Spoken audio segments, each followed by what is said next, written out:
Hello everyone, I know you are going to use this video for falling asleep, so before that, like this video, subscribe to the channel and let me know where you are from, also what time is it. Some stories begin with blood, others with screams. This one begins with a whisper so faint, so thin, that you'd swear it was just the house settling. But it wasn't the house, it was something else. Something older than the rotting wood it crawled beneath, something that didn't belong. The whisper started on the third night after Rachel and Daniel moved into the old farmhouse at the edge of Black Hollow Woods. Their plan was simple: get away from the city, rebuild their strained marriage, and raise their 2-year-old daughter, Lily, in peace. They bought the house dirt cheap. That should have been the first sign. But like most desperate couples, they believed a fresh start in a quiet place would fix things. They were wrong. The house was massive, its frame sagging from age, the windows cloudy with time, and the floorboards loose in places.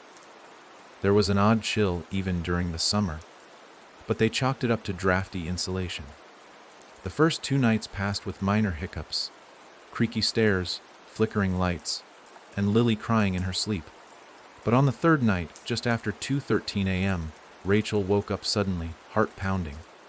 She couldn't explain why. There was no sound, no storm, nothing. Just a deep, piercing sense that something was watching. She sat up slowly, ears pricked. Daniel snored lightly beside her. The baby monitor hissed with static on the nightstand. Rachel reached for it, checking the screen. Lily was asleep in her crib, the room dimly lit by her whale-shaped nightlight. But just as Rachel leaned back, she heard it, a whisper. Faint, dry, and low, so low it could have been the wind, sliding along the floorboards under their bed. Her breath caught in her throat. She held still, eyes wide, listening. The whisper came again, closer this time. Rachel shook Daniel awake. "Did you hear that?" she whispered, clutching his arm. Daniel groaned. "Hear what?" "It's probably the pipes again." "No," she hissed. "It was under the bed." He sighed, throwing the covers off. He bent down, lifted the bed skirt, and stared underneath. "There's nothing, Ratch." But there was something. The whisper came back. This time, they both heard it.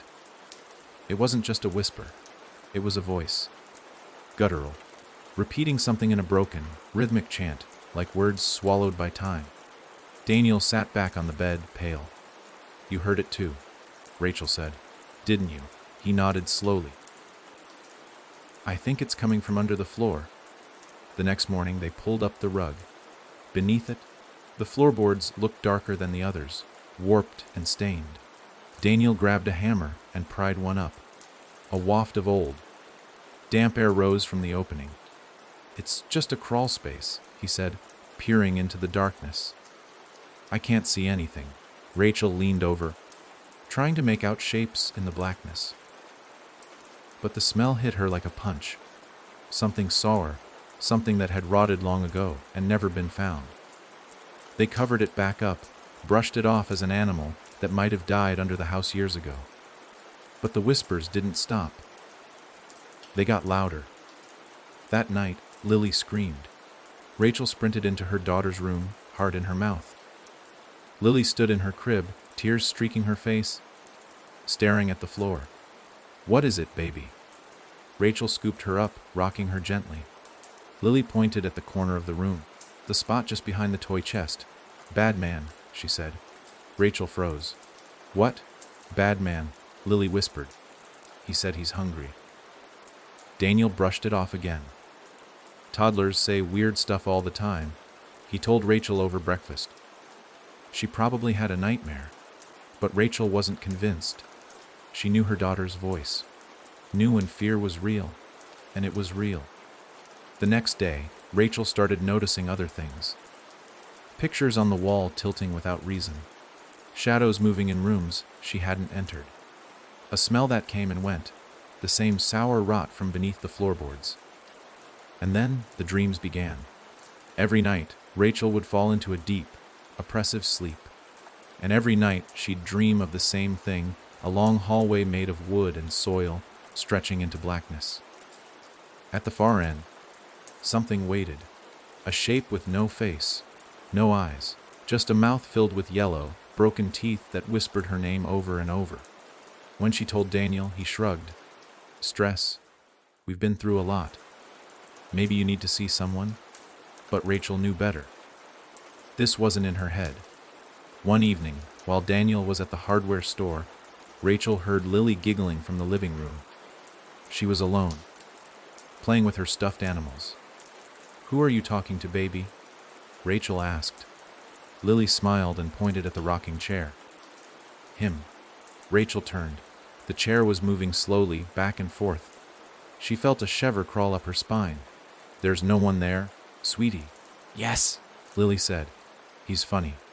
He wants me to come under the floor and play." Rachel's blood ran cold. That night, Rachel didn't sleep. She sat in bed with the monitor on full volume, watching Lily's room. At exactly 2:13 a.m., the nightlight blinked off for just a second, and in that second the screen flickered. For a moment, the crib was empty. Rachel bolted down the hall, her heart pounding in her throat. She flung the door open. Lily was there, sitting upright, wide-eyed. "He said you're next," Lily whispered. The next morning, Rachel drove into town, desperate for answers. She found a local historian named Mrs. Penelope Griggs, who had lived in Black Hollow her whole life. When Rachel described the house, Penelope's face lost color. "You bought the Holloway place?" she asked. Rachel nodded. Penelope leaned in. "You need to leave that house now." Rachel frowned. "Why? What happened there?" Penelope glanced around and lowered her voice. "Back in 1948, there was a man named Silas Holloway. He lived in that house with his family. But Silas, he was sick in the head. Said voices came to him at night. Said the earth under the house spoke secrets. He started digging. A tunnel system beneath the floors. Claimed he was building a temple to something older than God." Rachel stared, stunned. "What happened?" "One night, he killed his wife and 2 sons. Slit their throats. Buried them under the house. Said it was an offering." Rachel covered her mouth. "They found him weeks later naked, covered in blood, mumbling about the hunger beneath. He died in an asylum. The house has been empty for decades. Every family that tried living there, something bad happened." Rachel thanked her, then drove home in silence, her hands trembling on the wheel. When she got back, Daniel was in the basement. He'd decided to look for the source of the smell. Rachel begged him to stop. "We need to go," she said. "We need to get out now." But Daniel refused. "I'm not going to be scared out of my own home."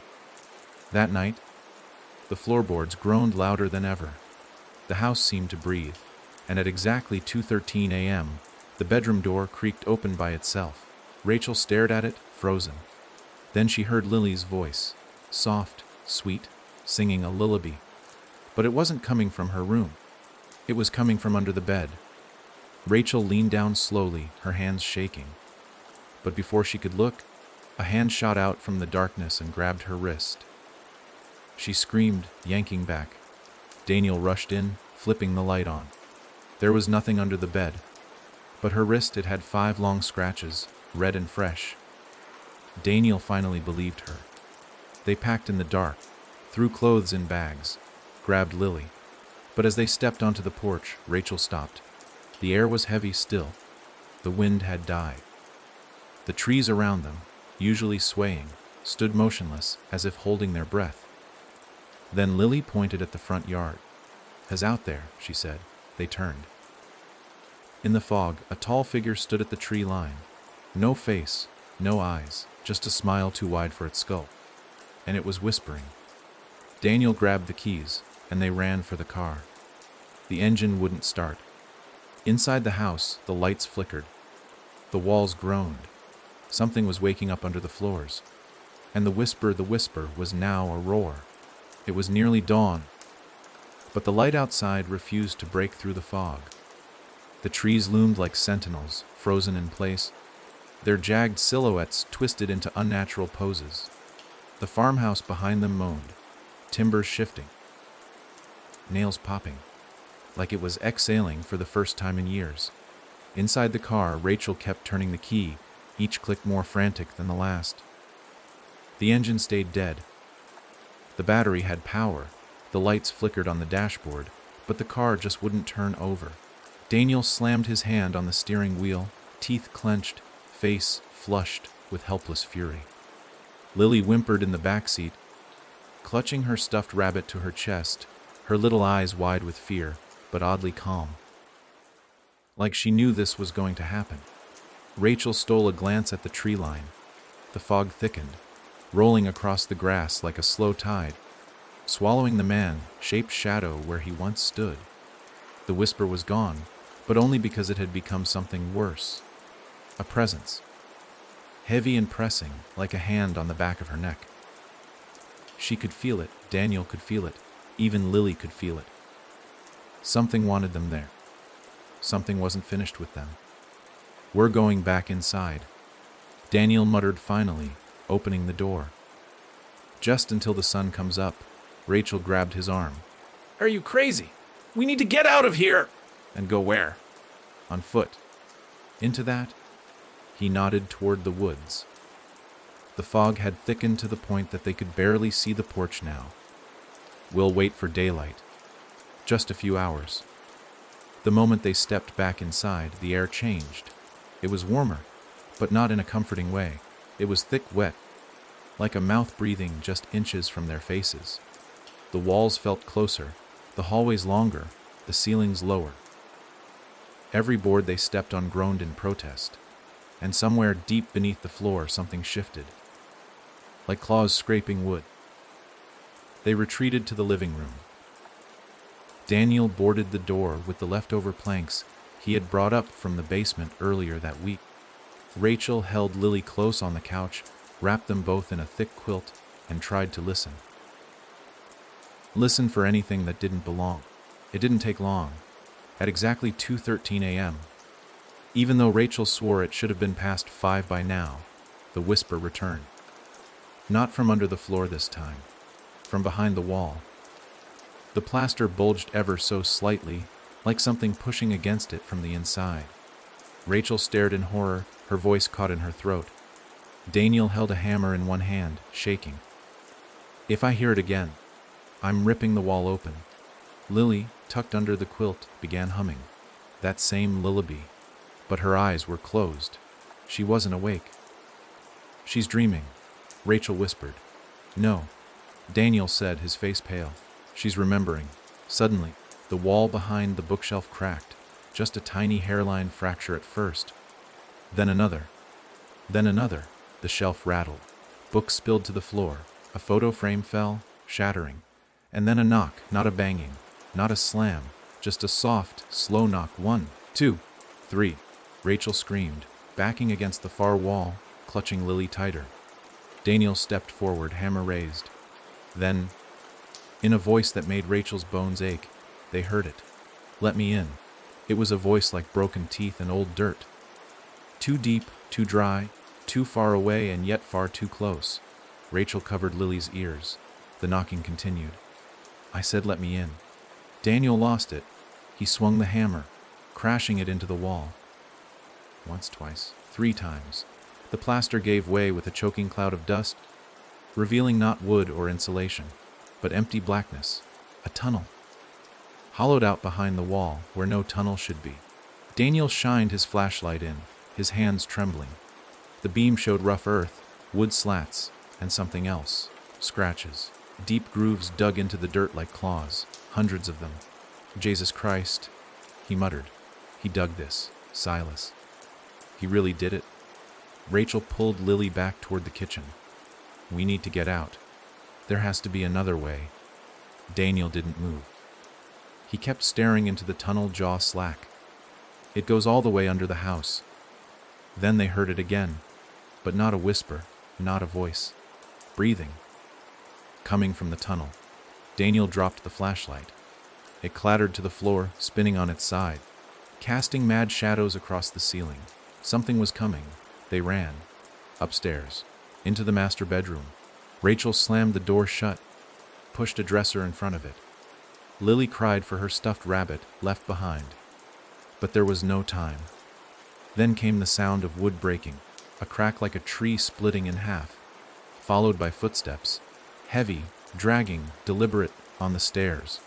Daniel backed into the corner, holding the hammer like it could stop death itself.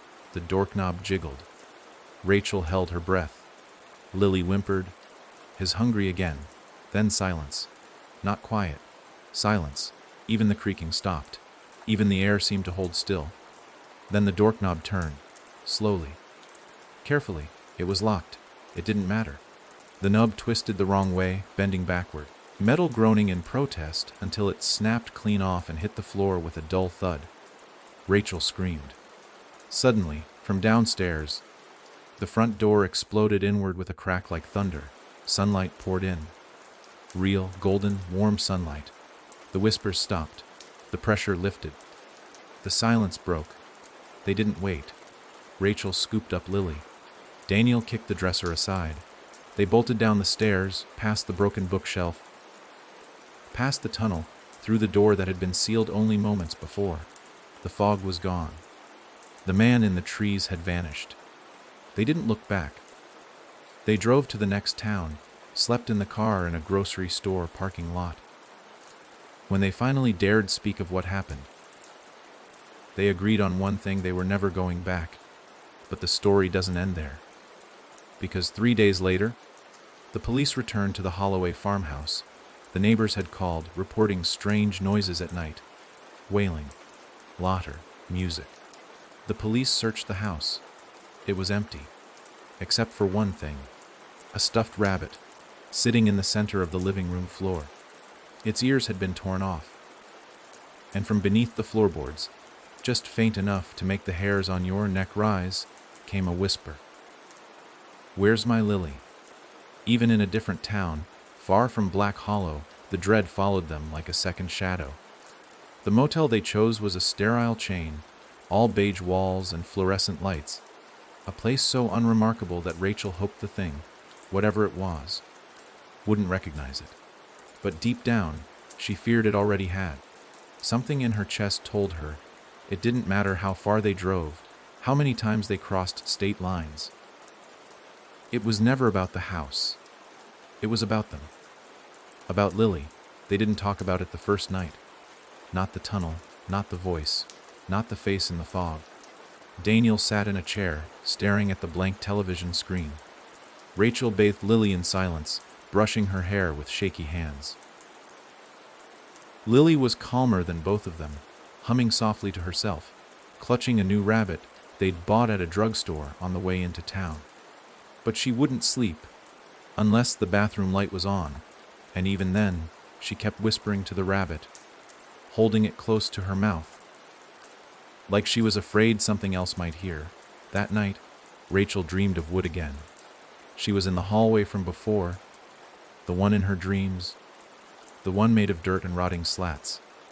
But this time, it was narrower. The ceiling pressed against her back. The floor was soft, damp. Her legs sank with every step. From behind her, something crawled. Fingers dragging, knees popping, lips smacking. She didn't dare turn around. She knew what it was. When she woke, it was still dark. The motel alarm clock read 3:13 a.m. Rachel sat up, her breath catching. The sound was back. A scratching. Not from under the bed, from inside the wall. She moved slowly, slipped out of bed, stepped over to the corner where the wallpaper bubbled. The sound stopped. She pressed her ear against the wall, heart thudding. There it was. A long, deliberate scrape, like fingernails dragging against plaster. She pulled back, nearly screamed when Daniel touched her shoulder. "It's here, isn't it?" he whispered. He looked like he hadn't slept at all. Rachel nodded, unable to speak. In the morning, they tried to tell themselves it was just the trauma. Stress. A shared delusion. But that theory shattered when Lily showed them her drawing. She sat on the floor, crayons scattered around her. She held up a piece of paper with a wide grin. "Look, Mommy. It's him." Rachel took the paper.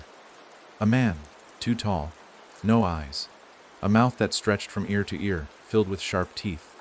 He stood beside a house with black windows. Beneath him were people, small and curled, all of them buried in brown crayon. "That's the floor," Lily said. "He keeps them down there so they don't float away." Rachel dropped the paper like it burned her. "Where did you see this, Lily?" Lily shrugged. "He shows me. In my dreams. He says I'm special." Daniel grabbed the drawing and stuffed it in the trash. "We need to go further," he muttered. "Someplace crowded, someplace full of people. He can't follow us forever." They checked out that afternoon and drove nonstop until they hit the city. A different state. A high-rise building with cameras and security and voices on every floor. Daniel booked a long-term stay in a rental apartment, thinking the height. The distance from the ground might help. But on the second night, the lights in the hallway flickered. And on the third night, the elevator stopped at the 13th floor, a floor that didn't exist in the building's directory. No one was inside, just a single handprint on the mirrored wall, too tall to be from a human. Daniel started talking to himself, muttering about electricity, about coincidence. Rachel kept pretending for Lily's sake, smiling, laughing, baking cookies. But even Lily knew. She stopped sleeping. She began stacking her toys in a circle around her bed, muttering something about keeping him out. Then came the worst night yet. Rachel had just put Lily to sleep. Daniel was in the shower. She stepped into the kitchen and stopped cold. The oven door was wide open. They hadn't used it, not since arriving. And inside, lying on the metal rack, was the drawing Rachel had thrown away. Burned at the edges, but still there. The same smiling man, only now the eyes were scribbled in, two hollow, black pits. And in the bottom corner, in shaky crayon, were the words, "I fayundi ayu." She screamed. Daniel came running. When she showed him, the drawing was gone. He didn't say a word. Just stood there, dripping wet, his hands clenched into fists.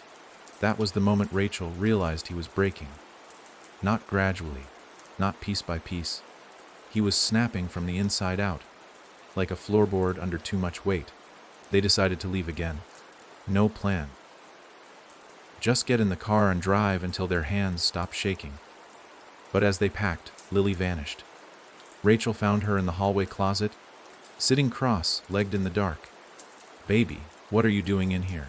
she whispered. Lily looked up, her eyes glassy. "He says it's too late." Rachel's blood turned to ice. "Too late for what?" Lily smiled. "To run." The fire alarm went off. Smoke began pouring from under the bedroom door. Daniel grabbed a towel, threw it at the door handle. "Get her out!" he yelled. Rachel snatched Lily into her arms and ran, throwing open the front door into the hallway. Red lights flashed. Sirens wailed. Other tenants stumbled out, coughing, yelling. They made it to the lobby. Daniel didn't. Firefighters pulled him out 20 minutes later, unconscious, covered in soot, clutching something in his fist. When they pried it open, it was a shard of mirror. Etched into it, backwards, were the words, "Hiasundr THSKNNW." Daniel survived. But he didn't speak, not for days. He just stared at the walls. Sometimes he'd scream if anyone touched him. Rachel stayed at the hospital with Lily, sleeping in the chair. She kept trying to make sense of it, how it followed them, how it seemed to grow stronger the further they ran. And then one night, around 3 a.m., Lily sat up and whispered, "He wants Daddy next, but only after he peels." Rachel stared at her, horrified. "What did you say?" Lily didn't answer. She lay back down and smiled in her sleep. The next morning, Daniel was gone. He wasn't discharged. He wasn't seen leaving. He just vanished. The bed was still warm. The IV still dripped. The window locked from the inside. But the walls were scratched from the inside. Rachel didn't go back to the apartment. She rented a car, drove to the edge of the city, found the cheapest motel she could, and locked herself and Lily inside. She taped up every vent, sealed the doors, blocked the windows. And that night, Just after 2:13 a.m., Lily turned to her mother and said, "You shouldn't have left the floor open, Mommy. Now he's in." Rachel stared at her, unable to speak. The closet door creaked open, and from inside came a low, hungry whisper, "Rachel." The motel room stank of bleach and dust, the air conditioner sputtering like it hadn't breathed in years. Rachel sat on the edge of the bed, her hands gripping the coarse blanket, her eyes locked on the closet door. It was open just a crack, no wider than the width of 2 fingers. But it might as well have been a yawning void. The whisper had stopped, but the echo it left behind still rang in her ears. Her name. It had said her name. Not screamed, not hissed, whispered. With the softness of silk dragged across broken glass, Rachel blinked, once, twice. She turned to Lily. Her daughter sat up in bed, her eyes far away, unfocused. She was humming again. That same lullaby, the one she shouldn't have known. A tune older than the house they left, older than the man who built it, older than any memory passed down through words. "Lily," Rachel said, forcing her voice steady. "What did you mean? What's in the closet?" Lily tilted her head, still humming. "Not the closet, Mommy. It just wears the closet now." Rachel didn't understand. Her pulse thumped in her throat. The room felt like it was shrinking, the walls pressing inward, the ceiling sinking lower inch by inch. The motel light flickered overhead, a slow strobe like a dying heartbeat. She stood, moved to the closet, every part of her screaming not to. The sensible part of her, the part that used to ignore strange dreams and write off bad feelings, had died back in Black Hollow. Now, all she had left was instinct, and instinct told her if you open that door, something will see you. So she didn't. She turned the lock on the closet instead, just to feel like she still had control. She didn't sleep. Neither did Lily. The child sat awake in bed, cross-legged, eyes on the wall, her rabbit clutched in both hands. Rachel tried to read her expressions: fear, confusion, exhaustion, but what she saw unsettled her more than anything else: acceptance. As if Lily had already resigned to what was coming. The next morning, the motel manager knocked on the door, asking why they hadn't checked out. Rachel opened the door, her face pale, lips chapped, hair matted with sweat. The man's smile faltered. He saw something in her eyes that made him step back. "You okay, ma'am?" Rachel glanced over her shoulder. "No," she said, "but I need one more night. Please, I'll pay double." He hesitated, then nodded. As she turned to go back inside, he added, "If you need help, there's a church 2 blocks down. They help people running from things." Rachel stopped in the doorway.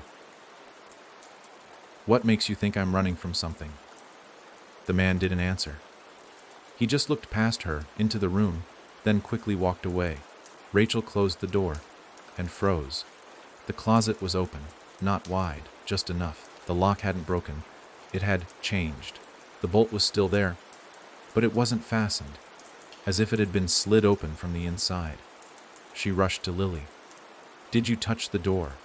Lily shook her head slowly. "He said he just wanted to breathe." Rachel's throat closed. She checked the bathroom, the kitchenette, even beneath the bed, though she hated herself for it. Nothing. But the rabbit was different. Its button eyes were gone. Not torn. Plucked. Like someone had carefully peeled them off with fingernails. Rachel threw the toy in the trash. Lily didn't complain. She just started humming again. Later that afternoon, Rachel took Lily by the hand and walked to the church. It was old, worn, the steeple leaning to one side, as if even God was tired. Inside, the pews were empty. Only one man stood at the altar, a priest, maybe mid-60s, his collar wrinkled, his hands shaking as he lit a candle. Rachel approached, unsure what to say. She wasn't religious. Not anymore. But she'd exhausted every other idea. When she told the man about the house, the voice, the tunnel, she expected him to scoff. But he didn't. Instead, he sat heavily on the first pew, his face pale. "I've heard about Black Hollow," he murmured. "We all have," Rachel blinked. What do you mean? "Hmm, The Order of St. Hallowell. We were founded to keep track of places like that." She stared at him, mouth open. "They're not haunted, not in the way people think," he continued. "They're roots, veins, places where something ancient stretches into our world. Your house wasn't cursed. It was touched." Rachel's skin crawled. Touched by what? He hesitated. "We don't know what it calls itself. Only what people call it. The buried one. The thing that sleeps under skin and soil." A chill spread down Rachel's spine. "Why us? It doesn't pick. It waits. Sometimes for decades. Until someone walks through the wrong door, or says the wrong prayer, or dreams the wrong dream." "I need to stop it," she said, trembling. "I need to protect my daughter." The priest looked at her with pity. "It's not after you, Mrs. Halloway. It never was." Her heart stopped. "What did you say?" He frowned. "Your last name, Halloway, right?" Rachel shook her head. "No, my name is Rachel Evans." The priest went pale. "But your daughter?" "Lily, she's the blood." Rachel's knees buckled. She sat down hard, her mind racing. The name Holloway, the original family, the one who lived in the house in 1948, Silas Holloway, the one who built the tunnels. He had a daughter.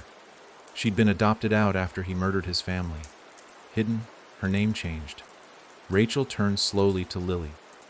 Her daughter was humming, turning in slow circles at the back of the church. The priest whispered, "She's the last of his line." Rachel's breath caught. That night, Rachel didn't go back to the motel. She drove instead, to nowhere in particular, until the road narrowed and the woods thickened and her headlights picked up the silhouette of a decaying sign. Black Hollow. 7 miles. She wasn't running anymore. She was going back, to the place where it started, because she needed to know the truth. Who Lily really was, what had been passed down, and what had been waiting all this time beneath the floor. As she drove into the mist, the radio clicked on by itself. Static at first, then a voice. Familiar, soft, rotting. "Welcome home, Rachel."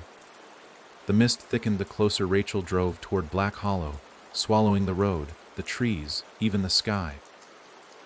The world narrowed to what her headlights could touch, and that was barely anything at all.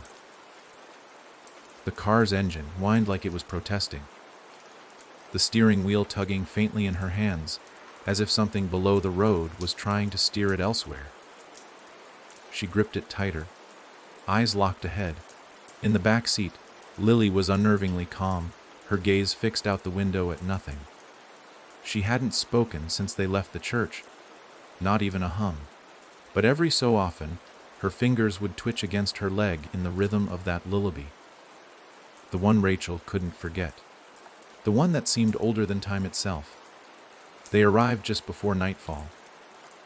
The farmhouse stood in silhouette against a sky of ash, its roof slouched deeper than before, one shutter hanging loose like a crooked eyelid.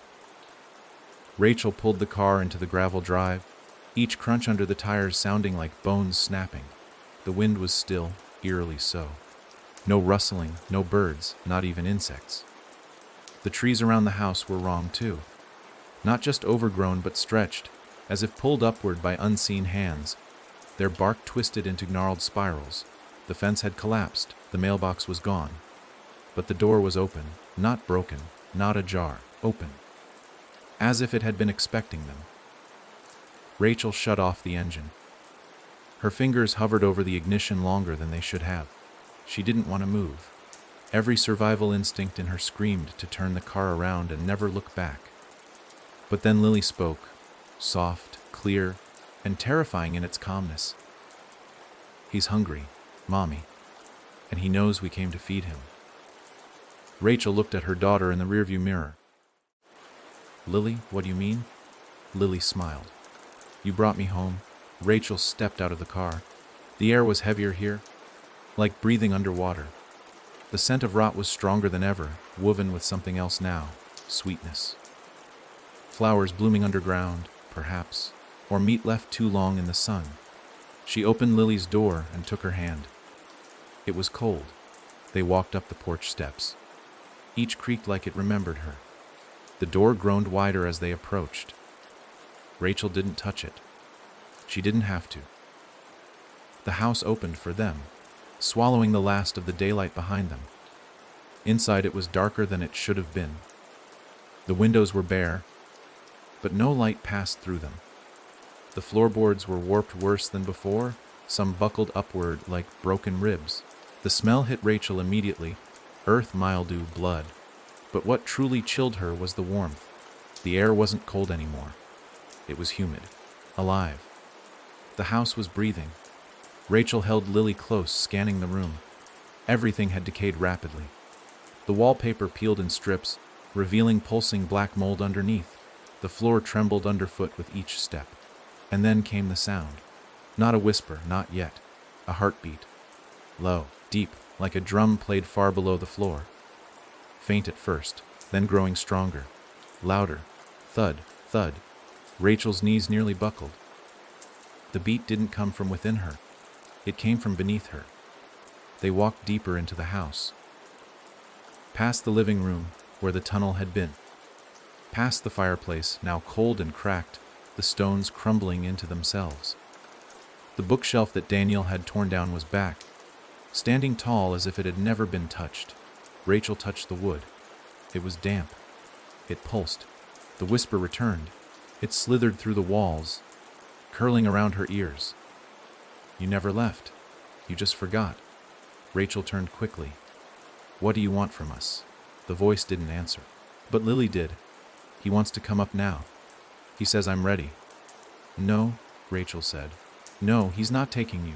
Not my daughter. Lily blinked slowly. But I'm not yours, Mommy. Not all the way. Rachel's chest tightened. What are you talking about? Silas Holloway was my grandpa, and Grandpa left me for him. So now I'm his. That's the rule. No, Lily. No. I raised you. I held you in my arms when you were born. I'm your mother. Lily looked up at her with those wide, dark eyes. He says you're still holding the floor open. Rachel's legs gave out, and she collapsed to her knees. The floorboards beneath her moaned. From the corner of the room, a cracking sound began. Wood splitting, stone shifting. The boards groaned louder, bending inward like a mouth opening. Something was pushing up from below. Rachel scrambled to her feet, grabbed Lily, turned to run.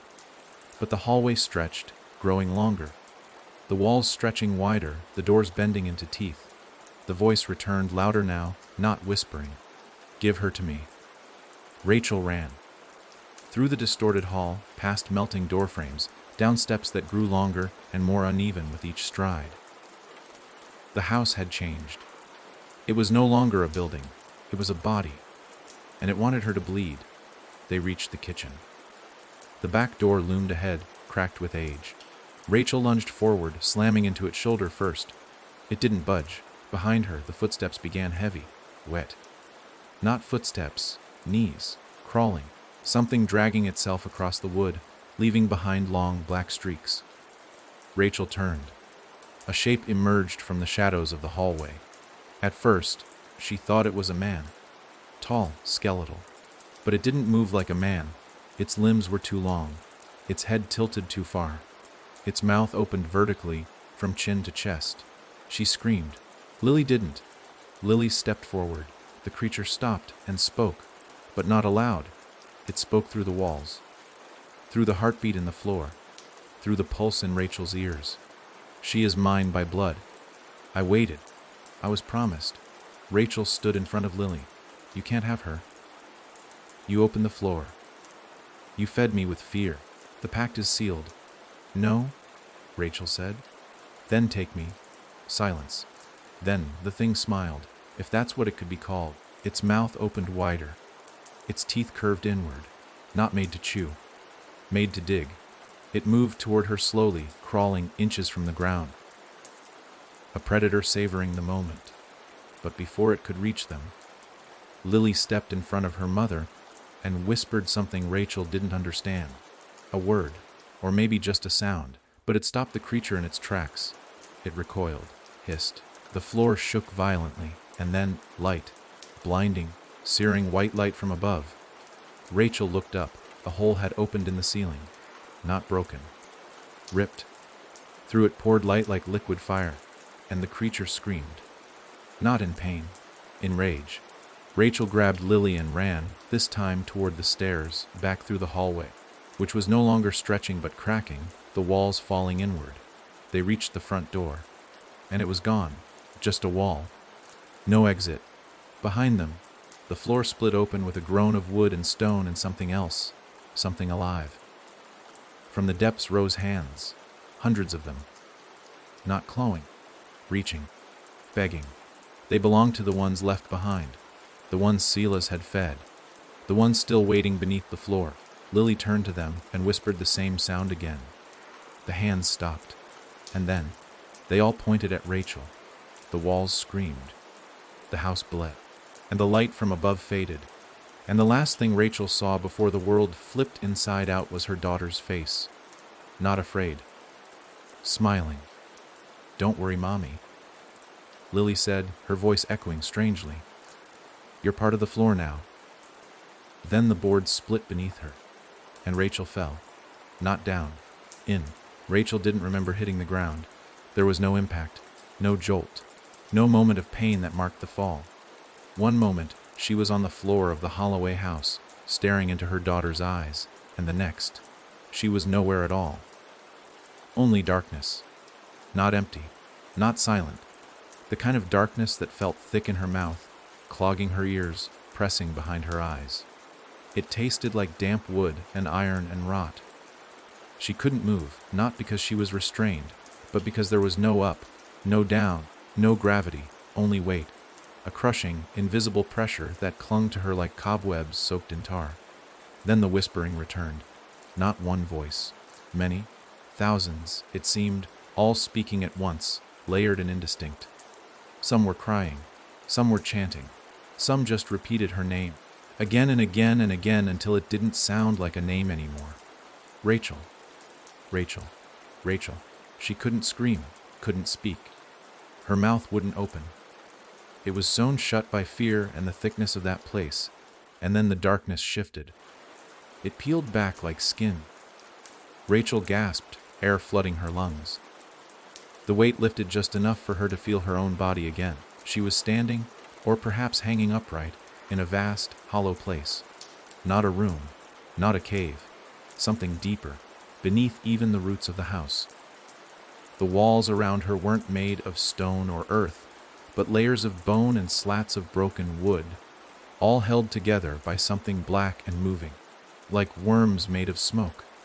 A dull red glow pulsed from somewhere beyond the walls, throbbing like a heartbeat. The floor beneath her feet, if it could be called a floor, was soft and spongy, soaked with something that clung to her shoes and dragged at her ankles. The smell was unbearable. Not just rot, but time. Forgotten time. Time that had been buried alive and was screaming to be remembered. And then she saw them. Eyes, dozens of them, pale, lidless, scattered through the darkness like mushrooms on rotting trees. They blinked not in unison, but in chaotic rhythm. Some rolled. Others stared directly at her. One eye wept something black and thick that sizzled as it touched the ground. Rachel took a step back, then froze. There was no echo, no sound at all, only the pulsing heartbeat. Then, one by one, the eyes began to close. The whispering stopped, and she heard a new voice. It was calm, patient, and terrifyingly close. "Do you understand now?" Rachel turned. Behind her stood Silas Holloway. At least, it looked like him. The photos she had seen in town archives had shown a gaunt, pale man with hollow cheeks and cold eyes. The figure before her was similar, but stretched, warped, like something had reached inside him and pulled too hard in the wrong directions. His limbs were too long, fingers ending in cracked nails stained red. His mouth, when it opened, revealed no teeth, just a tunnel. A dark, endless throat.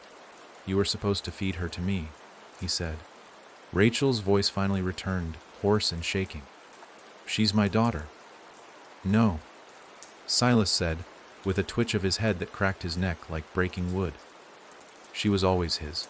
I only borrowed her family line to bring her here. Blood remembers, and now it's time. Rachel backed away. I'll stop you. Whatever this is, whatever you are, I'll end it. Silas didn't move. You can't end what's already inside you. And with that, he raised a hand and the wall behind him opened. Not slid, not cracked, opened like a mouth. And inside were the others, the ones who never slept. They crawled out slowly, their skin paper, thin, their faces stretched over skulls like wet cloth. Their eyes were milky, their jaws dislocated. Some dragged themselves by their arms, their legs useless behind them.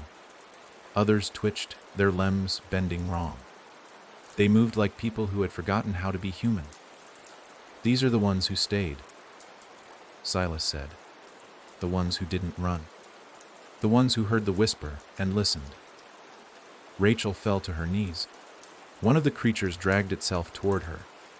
Its fingers touched her arm, and in that touch she felt everything. Every second of agony, every moment of decay, every whisper that had drilled into their skulls while they lived beneath the floor, waiting, praying, until their prayers were answered by something that was never meant to be heard. Join them, Silas said softly. Join them and bring her down. No, Rachel whispered. I won't. He stepped closer. You already have. Rachel looked down. Her arm was changing. The skin was darkening, turning gray, thin. Her veins stood out black against it, pulsing. Her fingers twitched with a mind of their own. Her nails lengthened, cracked. She screamed, grabbing her forearm, clawing at it, trying to rip the corruption off. But it wasn't something worn. It was something growing, spreading. From the inside, she stumbled backward, falling into the dark. And then, a voice. But not Silas's. Not the whispers. Lily. She was calling from above, her voice clear. Panicked. Mommy! Don't let go. Rachel gasped, looked up. A hole had opened in the ceiling of that fleshy tomb. Light poured through. Dim but real. And through it, she saw Lily's face. Tears streamed down the girl's cheeks, and she reached her small hand into the dark. Rachel ran. Not walked. Not crawled. Ran. Her legs barely worked. Her skin cracked with every movement. Her lungs burned, but she ran. Past the reaching hands. Past the ones who never slept. Past Silas, who screamed a word that made the walls pulse and bleed. She jumped.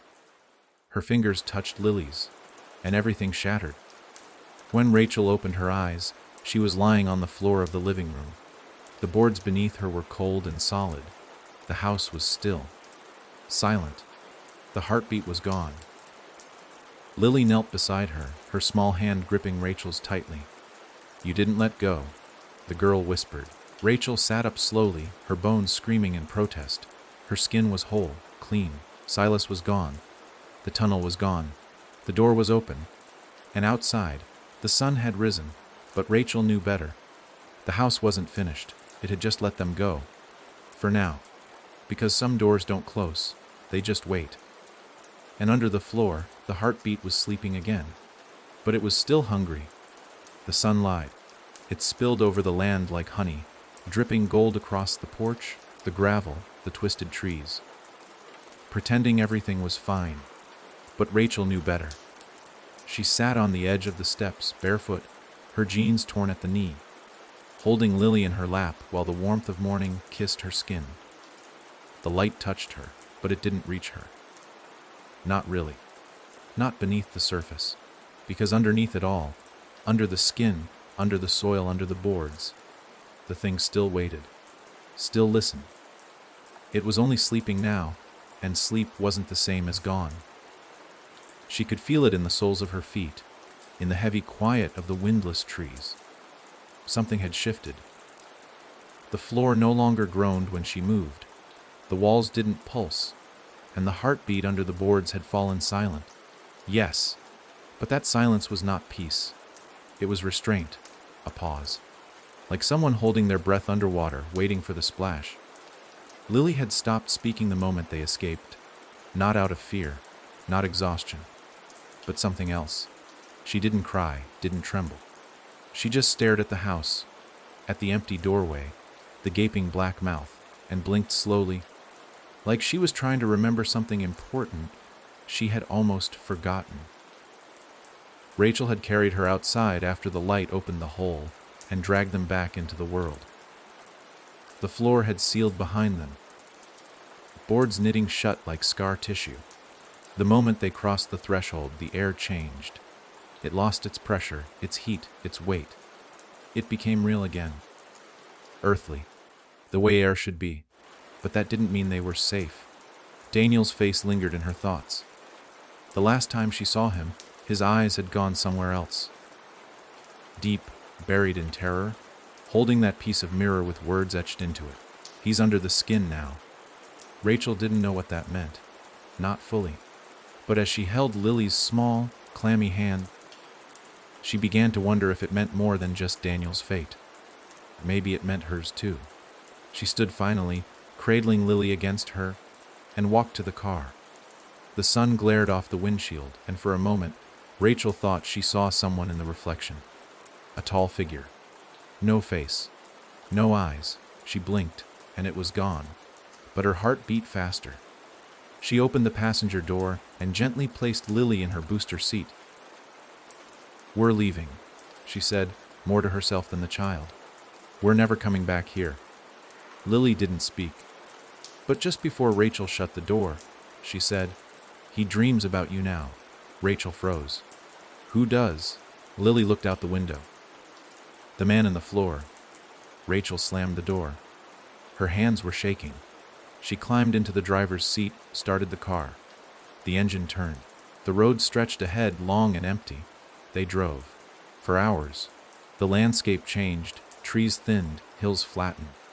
Towns passed by in gas stations and convenience stores. Rachel stopped only when Lily fell asleep, pulling into a parking lot behind an abandoned diner with busted windows and graffiti, scrawled walls. She got out, leaned against the hood, and stared into the sky.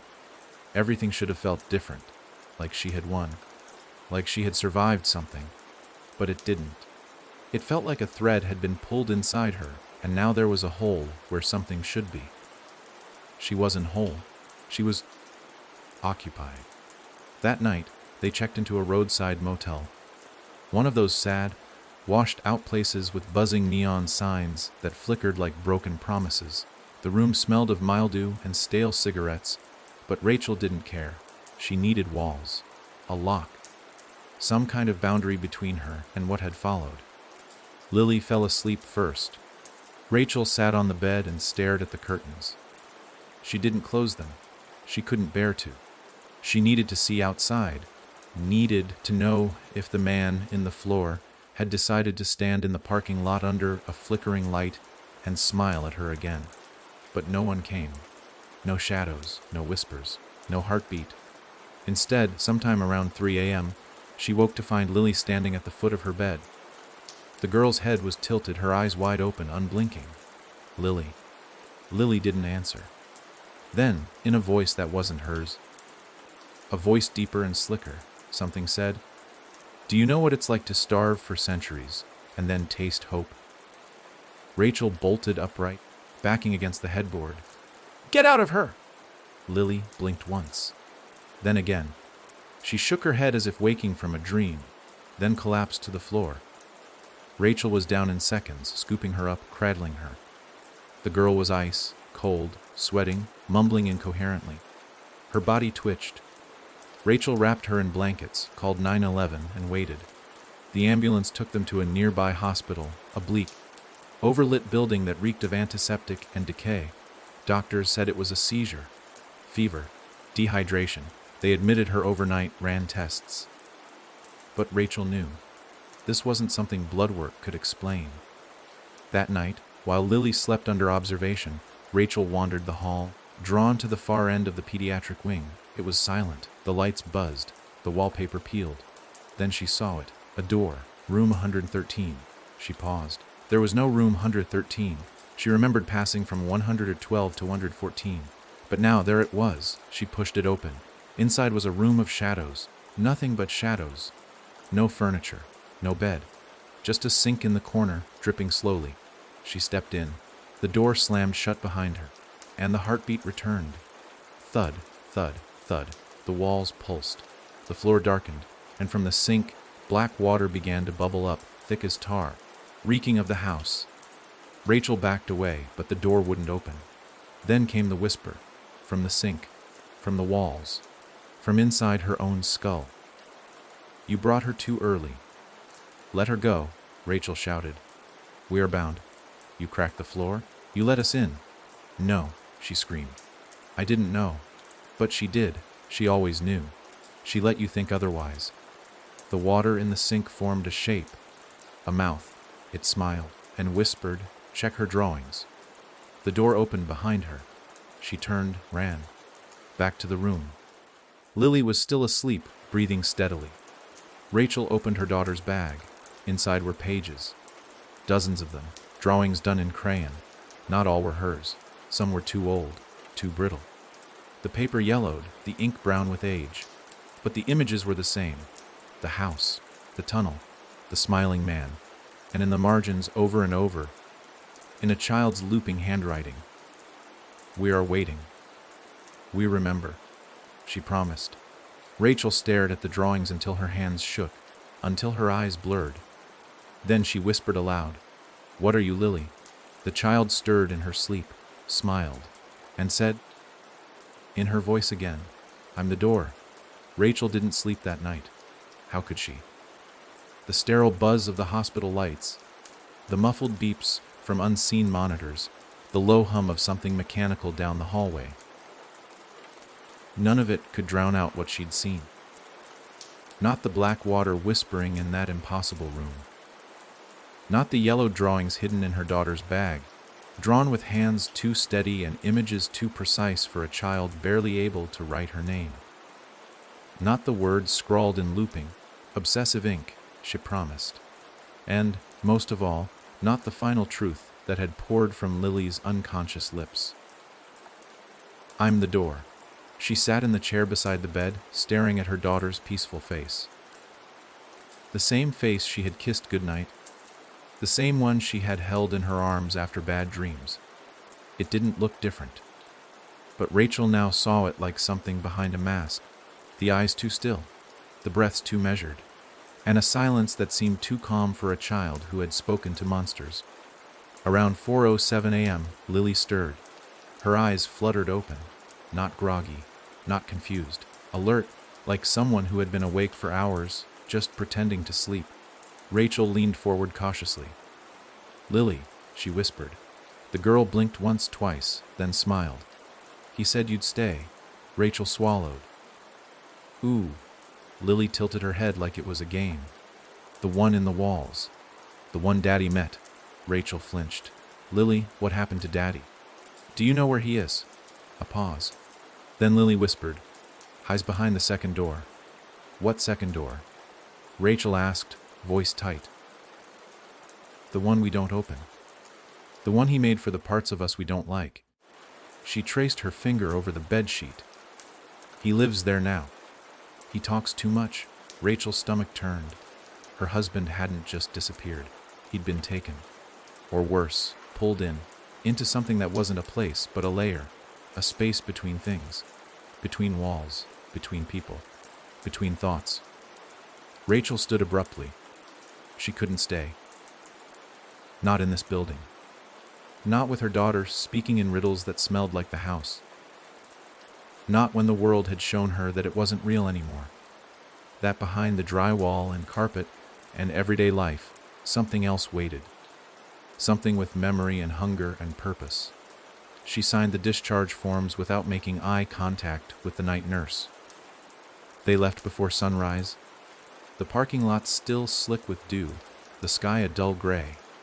Lily skipped toward the car as if nothing had happened, as if she hadn't just spent a night whispering nightmares in a borrowed voice. They drove east.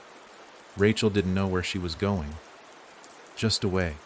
But the further they got from the hospital, the more Rachel noticed the sameness. The trees blurred together. The signs repeated.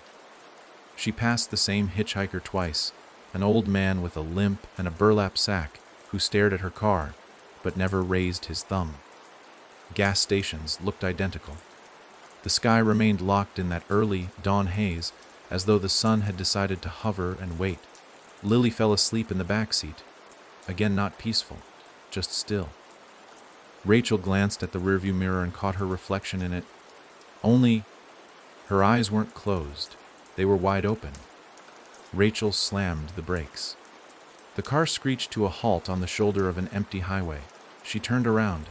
Lily was asleep, genuinely asleep. Her chest rose and fell. Her lips parted slightly. Rachel stared. She didn't trust it. She didn't trust any of it. And then she saw it. A house. Standing at the edge of a clearing just beyond the tree line. Not the farmhouse. Something different. Smaller. Older. Crooked, its porch-sagged roof caved on one side. No driveway, no mailbox, no path. Just standing there like it had always been. Waiting. Rachel didn't want to go, but something inside her turned the wheel. She drove up a dirt path that hadn't existed seconds before. Parked beneath a tree that dripped black sap. Got out. The air here was wrong again. Not heavy. Thin. Like something had chewed all the oxygen and spat it back. Rachel stepped onto the porch. The wood bent under her weight, groaning like it resented her. The door opened before she knocked. Inside, silence. No furniture. No light. Just shadow crawling over itself. Then Lily's voice from behind. "This is where the second door is." Rachel turned. "Lily, how do you know this place?" Lily smiled faintly. "I don't." "He does." Rachel stepped inside. The walls were breathing again. Bare wood flexed and relaxed like lungs. The floor pulsed. The ceiling sagged low as if trying to fall on her. The smell was worse than before, like the belly of something dead where light had never touched. Then came the knocking, not on the front door, from below. 3 slow, deliberate knocks. Lily pointed at the far wall. "It's behind there. He's waiting." Rachel stepped forward. The boards were black, warped. The wall shimmered like water. And then she saw it. Her reflection. But not hers. A version of her, older, eyes hollow, mouth sewn shut with wire, standing in the wall, mirroring her movements, but with just enough delay to prove it wasn't a reflection at all. Just a mockery. Rachel raised a hand. The version in the wall followed. Then it smiled, and a second door appeared. A line split the wall open with a sharp hiss, revealing a narrow gap. No light, only darkness. A long, endless throat. Lily walked toward it. "No." Rachel grabbed her. "You're not going in there." Lily turned, confused. "But I always go in here. This is where I was made." Rachel's voice broke. "You're my daughter. You were born in a hospital. I was there. I held you." "You held something," Lily said, "but the rest of me came from him." The knocking returned. Faster, urgent. "Let her in." Rachel backed away. Her hand brushed the doorframe, and she saw it. Carved in the wood, a name. Silas Holloway. The house wasn't new. It was older than the farmhouse. It was where Silas started. Rachel turned. Lily was already stepping through the second door, vanishing into the black. Rachel screamed and lunged, but something pulled her back, hands from the wall, gripping, clawing. The reflection in the wall blinked slowly, mimicking her panic with a grin. Rachel cried out, pulling free, ripping skin in the process, and sprinted into the dark. The second door closed behind her, sealing them in, and far away, beneath the earth, the heartbeat began again. But this time, it wasn't beneath the floor. It was inside her chest. Rachel's scream died the moment the door shut behind her. Not because she stopped, but because the darkness absorbed the sound completely. It swallowed every syllable, every breath, every trace of her panic like a bottomless pit with a taste for suffering. The blackness wasn't just around her, it was in her, filling her ears, crawling down her throat, soaking into her skin. Her fingers scrabbled along the wall behind her, trying to find the seam where the door had been. Nothing.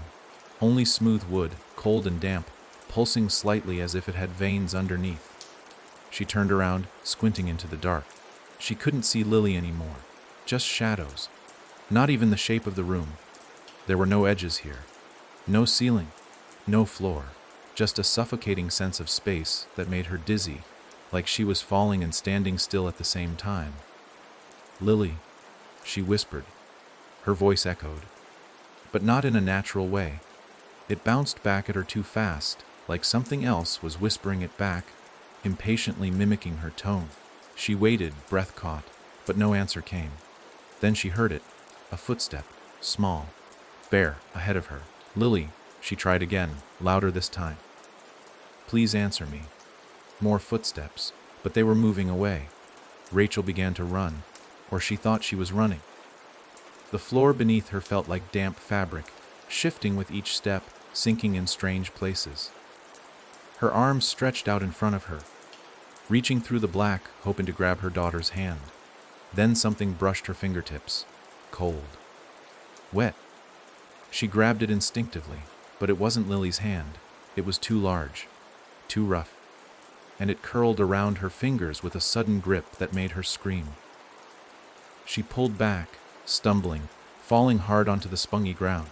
The darkness recoiled for just a moment, flashing an image into her mind.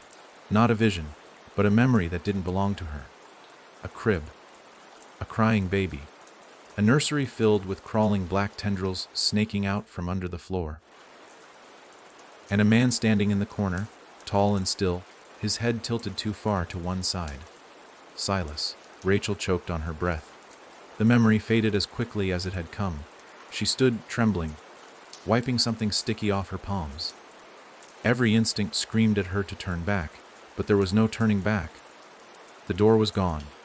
She pushed forward. As her eyes adjusted, something began to form ahead of her. A faint red glow, pulsing like a wound. She walked toward it. The walls narrowed. The ground grew more solid. Soon, she found herself in a hallway. Not the rotting wood and sagging beams of the Holloway house. This was older. Stone walls lined with dark carvings, symbols etched deep and oozing something tar-like. As she passed them, the carvings seemed to twitch. One symbol stood out. A circle within a circle, pierced by a vertical line. She didn't know why, but it made her throat tighten. Her stomach turned.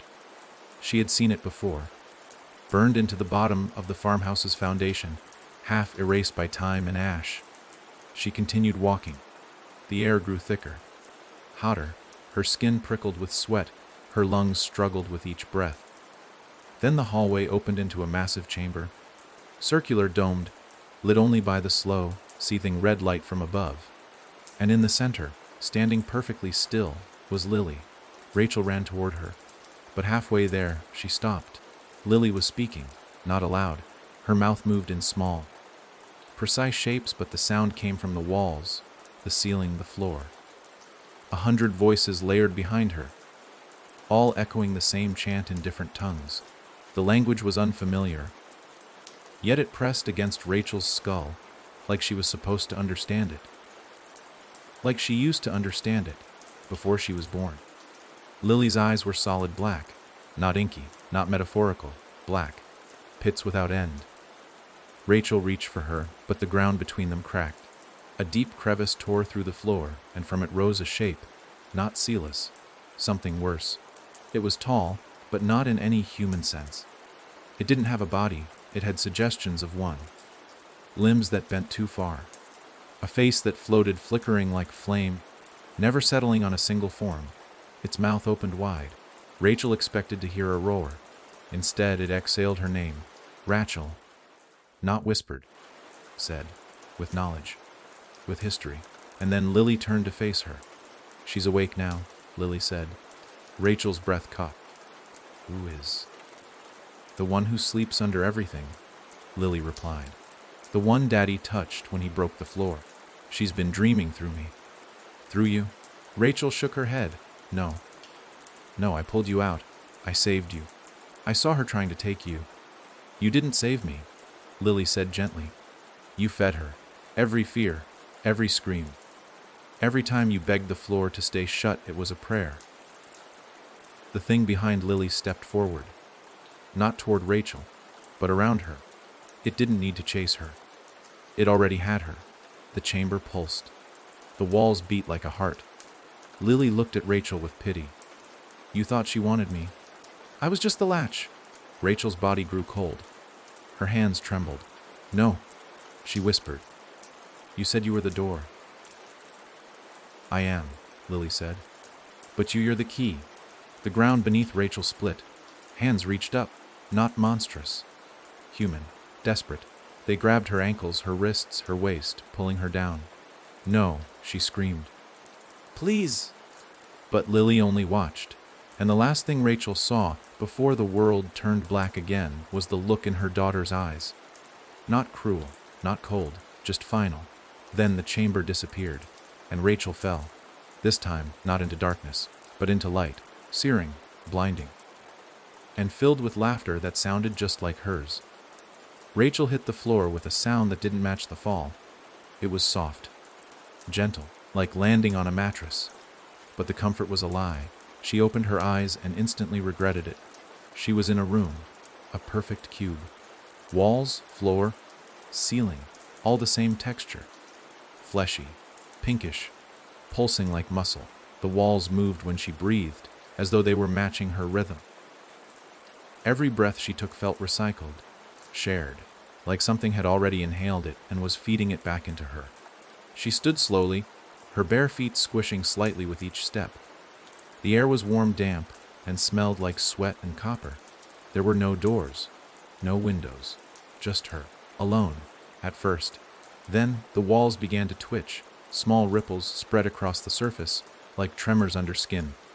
And then they began to take shape, faces, not full ones, just parts, a closed eye here, a lip there, a single ear pressed against the corner. They formed out of the flesh like bubbles beneath the skin, pushing forward as if struggling to break through. Every now and then, an eye would open, milky, twitching, then close again. Rachel stumbled back, pressing herself into the farthest wall. It pulsed harder against her spine, as if welcoming her. She was inside something. No, someone. A thought she didn't want to have. The laughter returned, not around her, inside her. It started small, a giggle in her chest, a bubbling sound just beneath her ribs. Then it spread, up her throat, into her ears. She clutched her head, gasping. It was her laugh, echoed and twisted. But it wasn't coming from her mouth. It was being played back, mocked. The wall in front of her bubbled outward. She watched, frozen, as the shape of a figure pushed through. Not like a person walking through a curtain. No, it pressed through the wall as if born from it. Slowly, it peeled itself from the meat-like surface. It was her, not metaphorically. It looked exactly like Rachel. Same eyes, same scars, same voice when it finally spoke. "You don't know what you gave her," it said. Rachel shook her head. "What are you?" The double stepped closer. "I'm what's left of you in her. The slivers, the soft places, the guilt, the rage, the hunger. You're not real." The double grinned. "Neither is this room, but you're still here." Rachel backed away, breathing fast. The air in the room thickened. Each inhale burned now. "Let me out," she whispered. "Let me see her. She's not yours anymore." "She's my daughter." "She never was." Rachel lunged. Her hands met flesh, soft, pliable. But the double didn't resist. It didn't fight back. It smiled wider as Rachel's fingers closed around its throat. "You want to know the truth?" It choked out. "No more riddles." Rachel hissed. The double's face began to rot, right in her hands. Skin sloughing off in wet sheets. Teeth falling out. Eyes melting down its cheeks. Still smiling. Still laughing. Still whispering. She came from the floor, Rachel. The words stopped her cold. "Lily was born beneath," it said. "Oh. You didn't carry her. You found her. She was waiting, and you were weak enough to listen." "No," Rachel whispered. "No. I remember the delivery. The hospital, I held her." "Yes. And what was the first thing she did?" the double asked. Rachel's lips trembled. She cried. "No," the double said, its jaw falling loose, hanging. She smiled, a newborn, minutes old, and she smiled at the ceiling. The walls around them began to hum, not with music, with that lullaby. The same one Lily always hummed, the one no one ever taught her. Rachel collapsed, her legs giving way. Why me? Because the floor needed a door, the thing rasped. And grief leaves you wide open. The room split, down the middle. A seam in the floor peeled open like lips. Inside stairs, carved from bone, spiraling downward into more red light. The double pointed. He's waiting. Rachel didn't want to go. She knew what was down there. She knew. But above her, the walls began to close in. Not slowly, violently. The ceiling descended, the flesh puckering inward, and the eyes began to blink faster, erratically. One of them wept blood. Another split open like a mouth and screamed. Rachel had no choice. She ran to the stairs. Down, down, down. The light grew hotter, brighter. The further she went, the more the stairwell pulsed. It wasn't just made of bone now. It was wrapped in veins, in twitching nerve endings. The smell was unbearable, like birth and death at the same time. At the bottom she found a door. Tall, wooden, burned around the edges, and carved in the center. The same symbol again. Circle within a circle, pierced by a vertical line. She reached for the handle. It was warm, almost breathing. As her fingers touched it, she heard Lily's voice again. Not in her head, not behind the walls, but right in front of her. "Mommy," she said, "you're finally home." Rachel opened the door and stepped into herself. The hallway beyond was a replica of her childhood home. Same wallpaper, same light fixture, same rug she used to trip on when she was 5. Every detail perfect, except the photographs. They lined the hallway, frames of all sizes, but every face was Lily's. 100 versions, as a baby, as a teenager, as a woman, as something else. Rachel moved closer to one frame. It was Lily, maybe 5 years older, sitting at a dinner table. Her eyes were black, her mouth sewn shut. Behind her, Rachel's own face, aged, lifeless, hung on the wall like a painting. She turned away, heart pounding. Then footsteps. From the living room. Slow, confident, she moved toward the sound. There was no fear now, just inevitability. The living room was dark. Firelight flickered in the hearth. In a chair facing away from her sat someone. Lily. She stepped closer. The figure turned. It was Rachel. Again, but older. Eyes hollow. Voice flat. "She doesn't need you anymore," the figure said. "You brought her to the door. You opened the latch. That was your part. I won't let you take her. You can't stop what's already walked through." Rachel reached for the fire poker beside the fireplace. The figure didn't move, didn't flinch, just smiled. Rachel swung hard, metal slicing through empty air. The room vanished. She was in the farmhouse again, standing in Lily's nursery. Only now, the crib was gone. The walls were cracked and carved into the floor. Glowing faintly, she was always the floor. Then came the heartbeat faster, louder, and a whisper. Right behind her ear. "Now it's your turn." The heartbeat didn't just echo, it entered her. Each thud rolled through Rachel's chest like an ancient drum calling something awake in the bones of the world. She spun around, but the nursery was empty. The crib was missing. The rocking chair lay on its side. The whale-shaped nightlight flickered faintly in the corner, casting a watery glow over the walls. But there was no sign of Lily, not even the scent of her shampoo, or the scattered toys that once cluttered the room like breadcrumbs leading back to safety. The space felt hollow, gutted, as if the child had never existed at all. Rachel took a cautious step forward and immediately felt the floor pulse beneath her feet.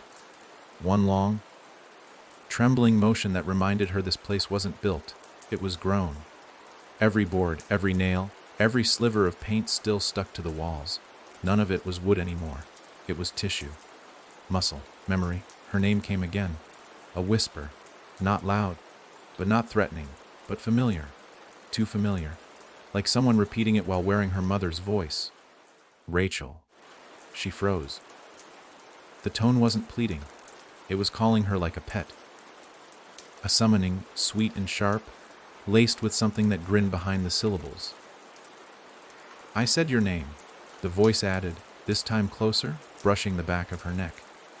Don't make me say it again. She turned sharply, but nothing was there. Only a long hallway now where the nursery door had once been. The hallway wasn't just dark, it was intentional. Like the shadows were forming a mouth she'd have to walk into. The walls on either side had changed again. No longer flesh.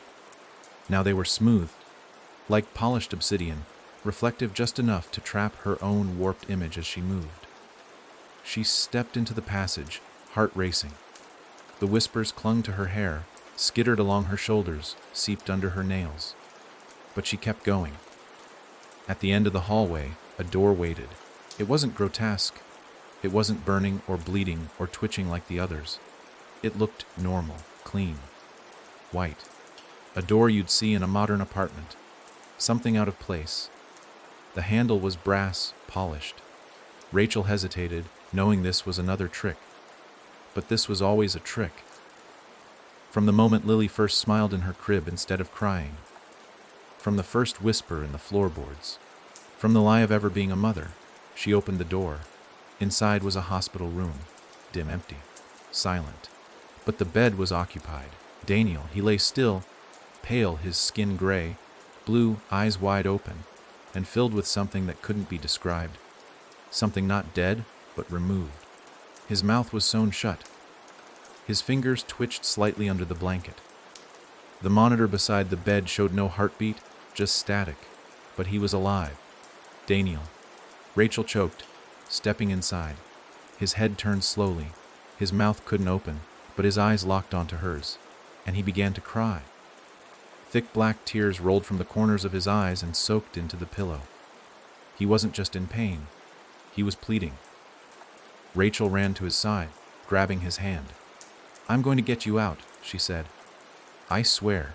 But his hand gripped hers back, tight, too tight, and then he began to spasm. The monitor behind him screamed. The white walls of the room turned dark, cracking like drying clay, revealing pulsing red underneath. Rachel tried to pull away, but Daniel wouldn't let go. Then his chest opened, split from clavicle to navel, like a zipper being undone. But there was no blood, no organs. Inside his ribcage was a staircase, winding downward into fire and whispering. Rachel screamed. Daniel's eyes rolled back, his grip loosened, and she staggered back. But she knew what she had to do. She looked into the hollow of his chest, the impossible spiral that led further into the world's marrow, and whispered, I'm coming, Lily. She climbed in, step by step, down Daniel's body. The whispering grew louder. The light changed from red to black, not dark, black, as if all light had been bled out, and then she stepped onto something solid, stone, ancient, carved. It was a cathedral, or what remained of one. Massive pillars lined the corridor, each draped in strips of skin that fluttered in an unfelt wind. The ceiling stretched into shadow, and in the distance a choir hummed, not in unison, not holy, but hungry. As she walked, the stone beneath her feet changed, becoming engraved, with names, thousands of names, some in languages she couldn't read, some scratched in with fingernails, but one name stopped her cold, Rachel Holloway. She fell to her knees. No, she gasped. No, my name is. But the rest of the name had rotted off the stone. Gone. As if it had been fed to something. A hand touched her shoulder. She turned. It was Lily. But not Lily. Older. Taller. Eyes entirely black. Names don't matter here, the girl said. They melt eventually. Rachel stared. What is this place? The part of you that still pretends. Lily said. The part that calls this saving me. Rachel reached out. Come back with me. We can still leave. You're not bound to this. Lily smiled, and her teeth were far too many. Leave, she said softly. You are this. Rachel staggered backward. The pillars shook. The whispers changed. They said her name again. But this time, not with reverence. They mocked it. And she understood, too late, what had happened. Her name had been used, repeated, chanted, carved, spoken over and over until it had been hollowed out. Worn thin, erased. Now she wasn't Rachel. She was just another whisper in the cathedral, another footstep in the house, another weight in the floor. And as Lily stepped forward, smiling, changing, becoming, the cathedral split open, a gaping mouth in the earth, the final place, the core, and Rachel fell again, no longer falling out of fear, but out of familiarity. Because this place knew her, and she was home. She didn't scream this time. Rachel had fallen too many times to waste her breath. Downward was beginning to feel like a habit, like her bones already knew how to arrange themselves for impact. But there was no crash, no sudden stop. Just a moment when her descent became standing, and she was on her feet again, in a place that breathed beneath her soles. It was cold. Not surface, level cold, but the deep chill of being under the world, where sunlight is a rumor and time forgets how to move forward. She looked up, expecting to see the cathedral above, but it was gone, erased, swallowed. The air was thicker here, but not oppressive. It clung to her in ways that made her feel remembered. Not welcome, not hunted, just known. The room was circular, lined with walls that shimmered like the underside of a snail's trail. At first glance, it looked like glass. But when Rachel stepped closer, she saw they weren't walls at all. They were eyes, thousands. They weren't watching her. They weren't even open. Just resting, lids pulsing faintly, twitching like they were dreaming. And each one was embedded in something that looked like a wall, but moved like skin. She was inside it now. Inside the thing that had whispered through her daughter's lullabies, cracked through the floor of her house, and licked the back of her mind when she thought she was alone. The floor of the chamber sloped gently inward, toward a pit at the center. Something was there, not waiting, pacing. It dragged long limbs in patient, soundless circles. Its body was fog and bone and noise. A shuddering shape that stuttered through forms. Woman, child, beast, flame. Never settling, never steady. It wasn't a monster. It was possibility. Raw, untamed. Everything that shouldn't be given breath, and yet was. Rachel stepped closer. The air changed with her. She could feel her memories trembling inside her, like frightened mice.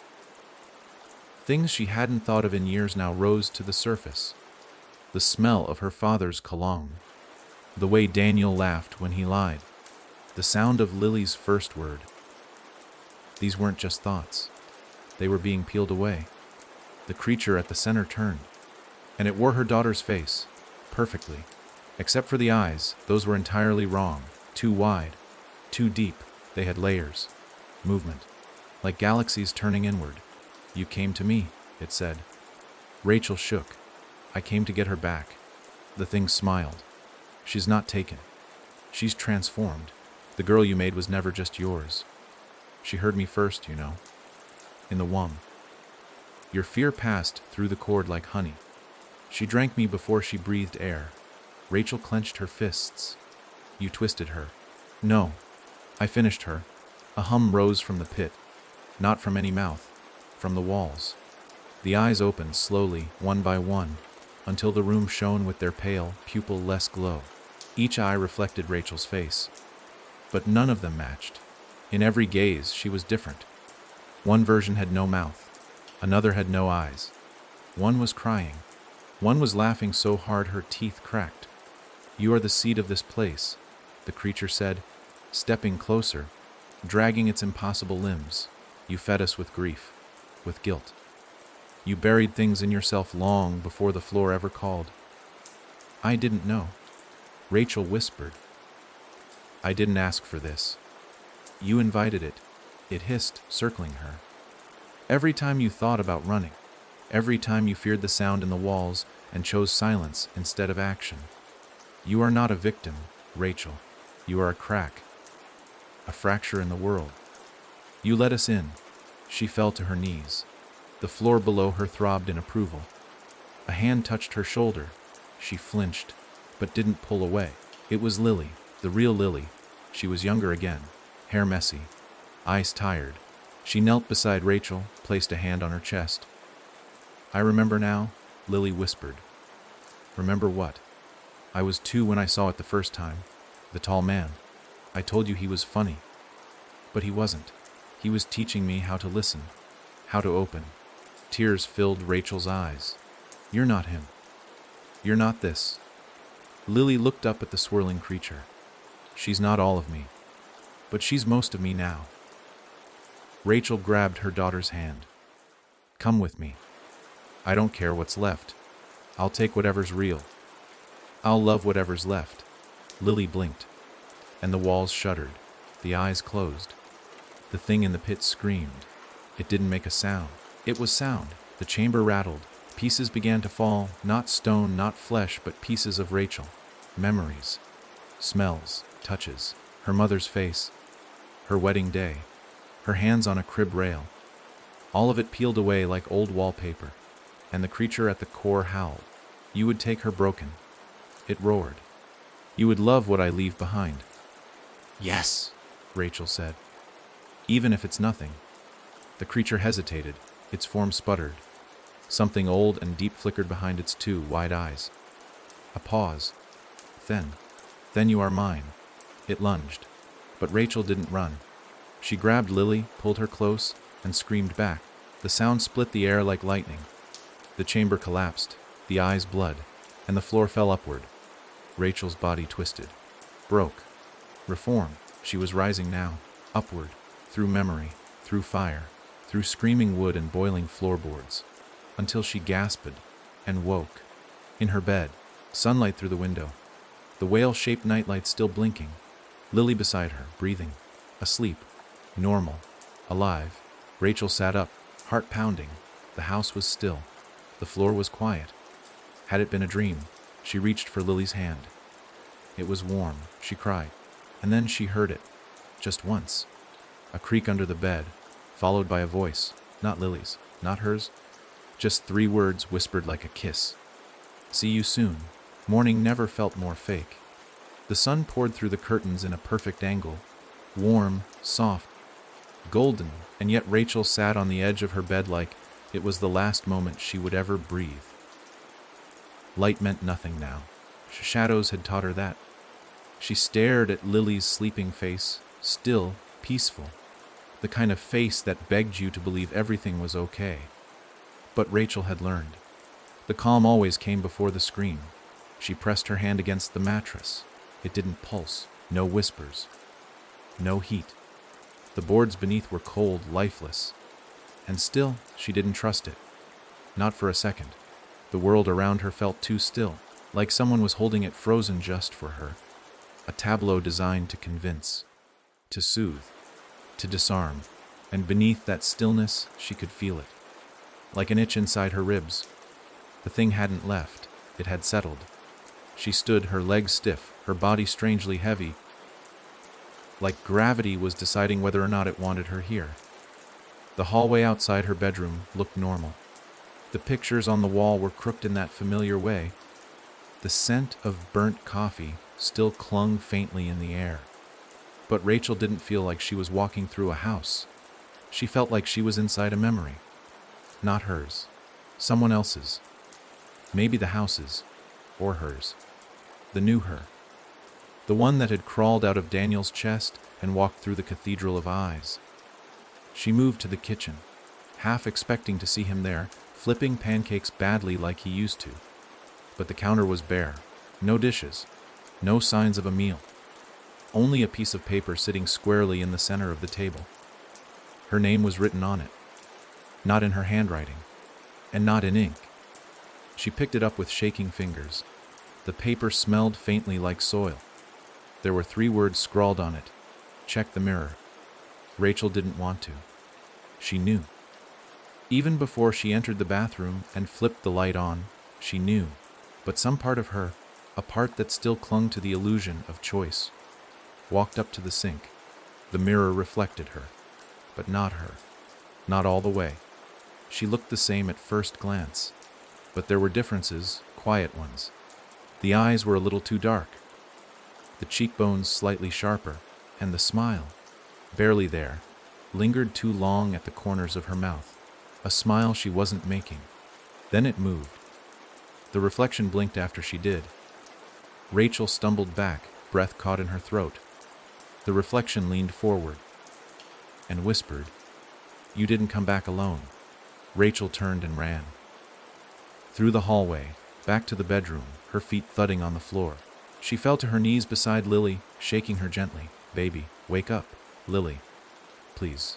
The girl stirred, opened her eyes. For a moment, Rachel felt the air shift, like the floor had taken a breath. But Lily just blinked sleepily. "Mummy," she mumbled. Relief slammed through Rachel so hard she nearly cried. She pulled Lily into her arms, burying her face in her daughter's hair. I thought something happened again." Lily didn't answer.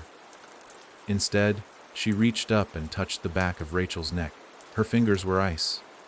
Rachel pulled back slowly, looking her daughter in the eyes. "Lily." The girl frowned. "Why did you come back?" Rachel's blood froze. "What? You were safe?" Lily said, her voice small. "You were gone. You left me behind. Why did you open the door again?" Rachel's mouth opened, but no sound came out. Lily's eyes had changed. Just a flicker, but enough. A shimmer. A depth that hadn't been there before. Rachel backed away, and the floor beneath her creaked in response. Lily watched her with an expression that was both familiar and alien. "She's in you now," she said softly. "She left the floor when you screamed. She followed the sound through the cracks." Rachel shook her head. "I don't understand." "You're the new house," Lily whispered. "You have the floor inside you." Rachel stood, heart racing, breath shallow. "You're just a kid. You're not supposed to talk like this. This isn't you. She made me like this," Lily said, tilting her head. "But she's finished now. You're stronger, deeper. You came back with the door wide open. So now she sleeps in you." The room was suddenly darker. Not visibly, but the air felt dimmer, heavier. Rachel ran to the front door. It didn't open. Not even when she screamed. The lock didn't jam. The knob didn't turn wrong. It just didn't exist anymore. It was flat. Smooth. Painted shut from the inside of reality. She turned and saw every window vanish like blinking eyes. Lily sat on the bed humming, the lullaby again. And now, Rachel could hear the words inside it. The meaning, the calling. "Stop it," Rachel said, shaking. "Stop humming." But Lily didn't stop. She never did. Because the song wasn't for her. It was for the thing sleeping in Rachel now. And Rachel could feel it. A new pulse. Her heartbeat wasn't alone. Another beat had joined it. Slower. Older. And beneath her skin, something shifted. Not pain. Not illness. Just presence. Like the floor was stretching in her chest. Like a house was beginning to build itself inside her. Room by room. Memory by memory. A home for something that no longer wanted to stay beneath the boards. And then Lily whispered, "Soon, you'll hum it too." Rachel dropped to her knees, screaming. But no one heard her, because the house was sealed. And the world outside had already forgotten her name. The scream stayed trapped in Rachel's throat, quivering against her teeth but never fully escaping. It wasn't fear keeping it there. It was awareness. Screaming would mean acknowledging that it was real. That the walls had sealed. That the doors had disappeared. That the air had thickened with something not meant to be breathed by lungs. She clutched the edge of the couch in the living room, knees trembling, skin prickling with a crawling sensation beneath the surface. Like something was moving just under her flesh, tracing the outline of her veins, measuring her from the inside out. The house didn't look different. That was the part that terrified her the most. The pictures still hung on the wall. Her wedding photo, Lily's birthday at age 3, Daniel's blurry smile while holding a burnt turkey. But there was something off about each frame. Not obviously. Subtle. The smile in the wedding photo stretched a little too far. The candles on Lily's cake weren't melting. Daniel's eyes, glass. Not red from blinking, not squinting in laughter, just glassy, like the photo had been taken moments before death. Rachel stepped back, her spine brushing against the wall. It was warm. She pulled her hand away and looked at her palm. Moisture, but not sweat. Thicker, redder. The walls were bleeding. She staggered forward, turning toward the hallway. But it was gone. There used to be a hallway between the kitchen and Lily's room. Now it was a door that hadn't existed before. Tall, wooden, with a brass handle too cold for the warmth of the house. There was no doorknob, just a vertical slit, like a mouth shut tight. She didn't want to touch it, but she had to, because the house wasn't waiting for her to find answers. It was inviting her to walk deeper. Every inch she hesitated, the walls seemed to lean closer, as if they would start whispering again if she didn't obey. Rachel reached for the slit in the wood and slid her fingers along the seam. The door side open. The space beyond was dark. She couldn't see the floor, only a soft flickering ahead, like candlelight from a distance. But it wasn't yellow. It was a strange, dull blue. Cold fire. It illuminated nothing except a thin path carved into the black. She stepped forward. The door closed behind her with a sound like breathing in reverse. Each step echoed too long. The corridor wasn't made of drywall or plaster. It was stone, old, wet. The smell was sharp, salt and iron, like a tide pool left to rot. The air grew colder, heavier, and then she saw the first room. It was to her left. The doorway was narrow, framed by bones, human, unmistakably so. Skulls at the top corners. Femurs like pillars. Inside was a crib. Hers. Not Lily's. Hers. The wallpaper, the stuffed bear with the missing eye. Even the faint burn mark on the ceiling from a fire her mother had caused with a faulty baby monitor. Rachel stepped inside. Her infant self lay in the crib, eyes open, staring up at the ceiling, smiling, not with joy, with recognition, as if the thing in the floor had found her first. She backed out, trembling, turned right. Another room. This one was worse. A hospital bed. Her mother in it, wasting away.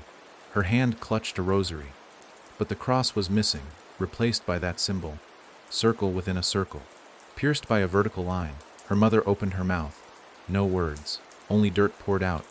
Rachel screamed and stumbled away. She ran, past another room. A memory of Daniel, but he was faceless, twitching in place.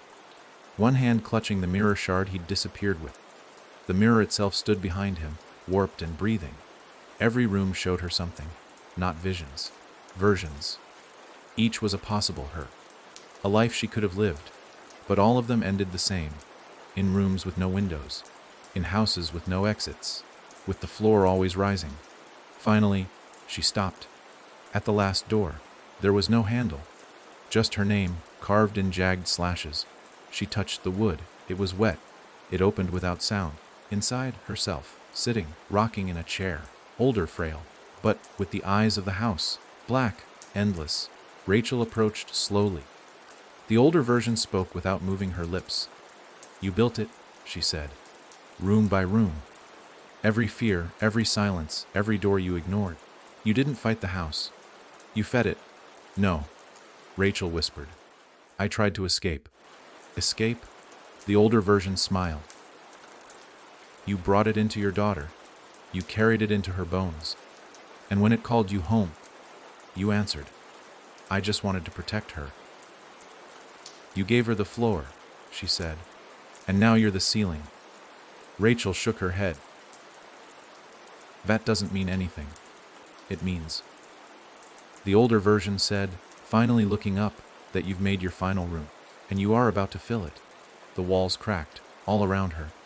The stone peeled back like skin, and beyond it, rows, hundreds, thousands, of her, other Rachels, each in a room, each in a loop, each feeding the house, each watching the floor rise. And then she understood. There was never just one house, there was her. She was the structure.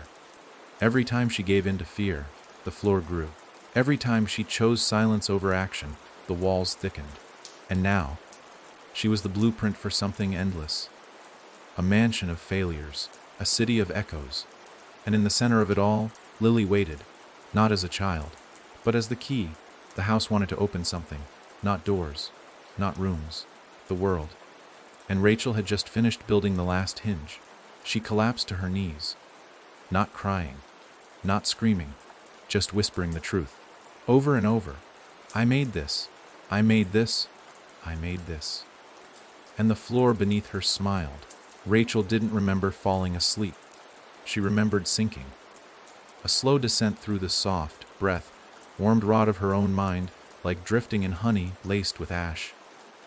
She remembered the moment the walls around her heartbeat stopped echoing and started answering. And when she opened her eyes, she was somewhere she couldn't bear to be. Her kitchen. Not the one in the house that bled and whispered and swallowed time. No, the real kitchen.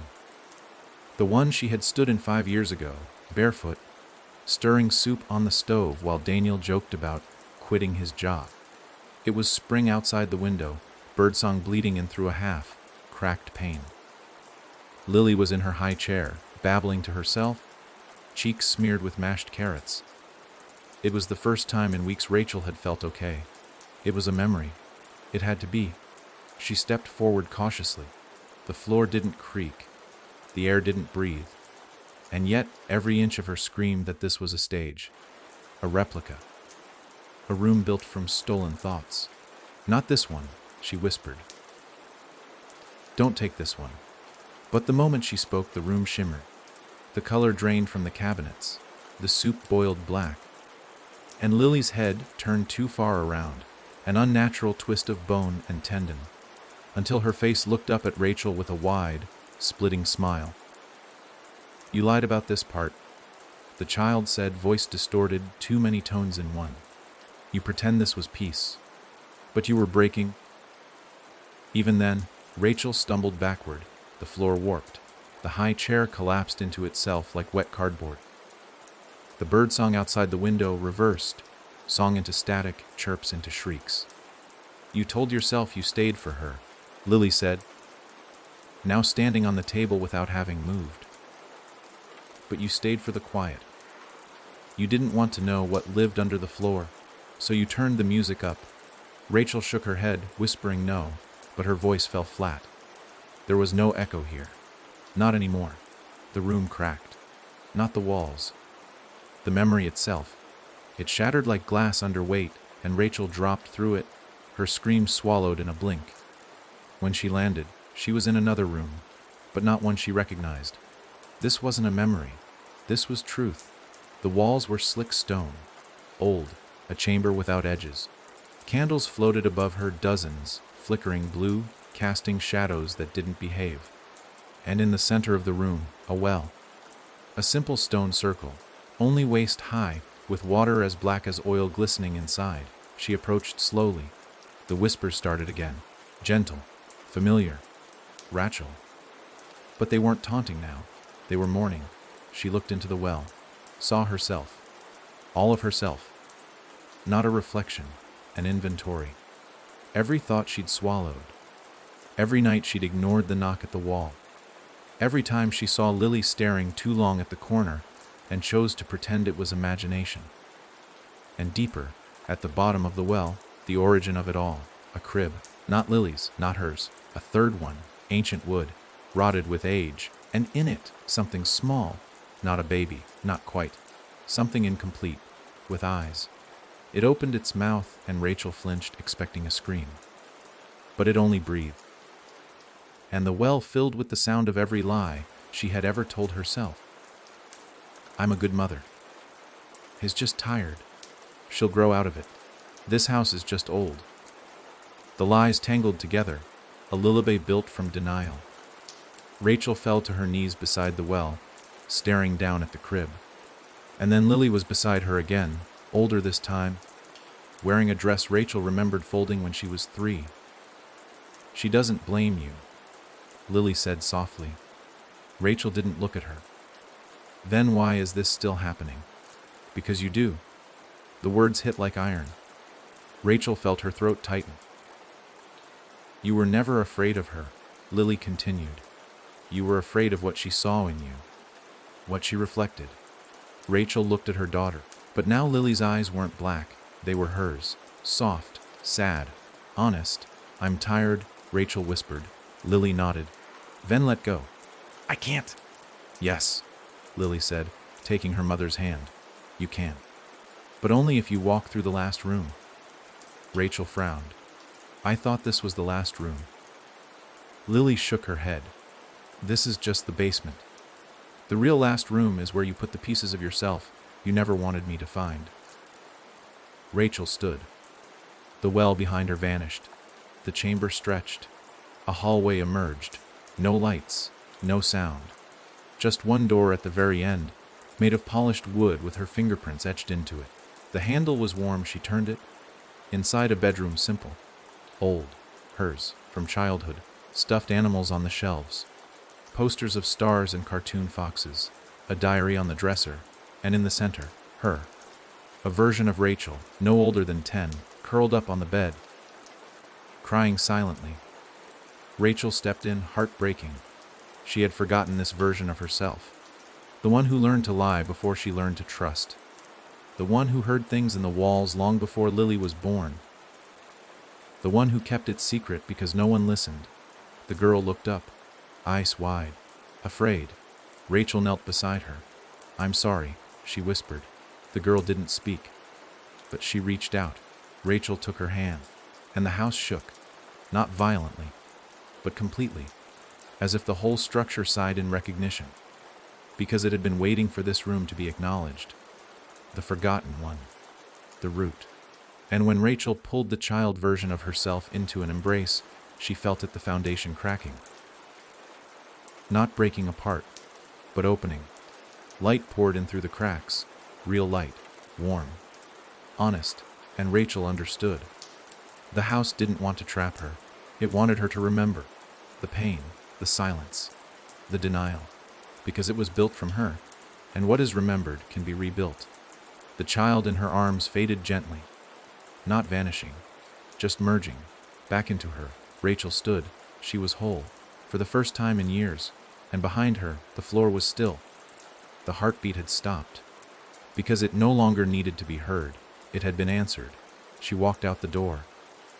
Not back into nightmares, not into light, but into truth, and the house, for the first time, let her go. Rachel stepped out of the final room and found herself not in a hallway, not in another memory or illusion, but in the silence of her own breath. That was the first thing she noticed. How loud it sounded. Her inhale echoed gently, not through walls or chambers, but within her. It was like waking up from a dream, where she'd forgotten she even had lungs, where her body had been background noise to something deeper, something darker, moving her like a puppet through corridors of grief and guilt. But now it was just her, standing in a space that didn't shift, didn't pulse, didn't bleed. And for the first time, the house didn't breathe with her. It was still, as if it was waiting or listening. She turned, expecting the door behind her to vanish like all the others, but it remained. Solid. Closed. The wood was no longer slick with moisture or carved with symbols. It was just wood. Her fingerprints, once etched into the grain, had faded. She pressed a hand to it, not to push it open again, but to feel it one last time. It didn't move. It didn't resist. It just was. Rachel took a step back, then another. The hallway behind her stretched, but not impossibly so. It wasn't warped or twisted. It was a hallway in a house. Just a house. A place where people lived, where people hurt, where people hid. But not anymore. As she walked, she passed the same rooms she had before. The crib, the hospital, Daniel's mirror. Only this time, they were dark, quiet, shut, not gone, not erased, but finished. The weight in her chest, the heartbeat that had echoed alongside hers since she'd stepped back into this place, was gone. It hadn't left her. It had simply stopped needing her. As if the thing beneath the floor had fed enough, remembered enough, seen enough. And now, it could finally sleep, and maybe that was what this had all been about. Not terror, not possession, but memory, burial. The hallway opened into the living room, just as it had looked in the beginning. Morning sun pushing through the blinds. The carpet with the coffee stain. The television silent, the remote resting on the arm of the couch, just where Daniel used to leave it. It was the same, but cleaner somehow. Lighter, like someone had opened a window and let everything bad drift out. And on the couch, Lily, asleep, curled up with her rabbit. Rachel's breath caught. She didn't run. She didn't cry. She approached slowly, each step a question answered by silence. Not the heavy silence of haunted rooms, but the kind you find after a storm has passed. When the sky's still bruised, but no longer angry, she sat down beside her daughter and placed a hand on her back, warm, real. Lily's stirred eyes blinking open. They were brown again, soft. No shimmer, no black, no infinity behind the iris. Just Lily. "Mummy," she said, voice hoarse from sleep. Rachel smiled. It trembled, but it held. "I'm here." Lily sat up, rubbing her eyes. "I had a dream," she murmured. "A long one? You were in it." Rachel nodded. "I know. I was there." Lily looked at her. Truly looked. Then said the words Rachel never expected. "Was I bad?" Rachel's heart cracked open. "No. Never. You were lost." "Am I still?" Rachel pulled her into her arms. "No, we're both back now." Lily clung to her, small arms around her mother's neck, and for the first time in what felt like centuries, Rachel felt a weight lift from her spine.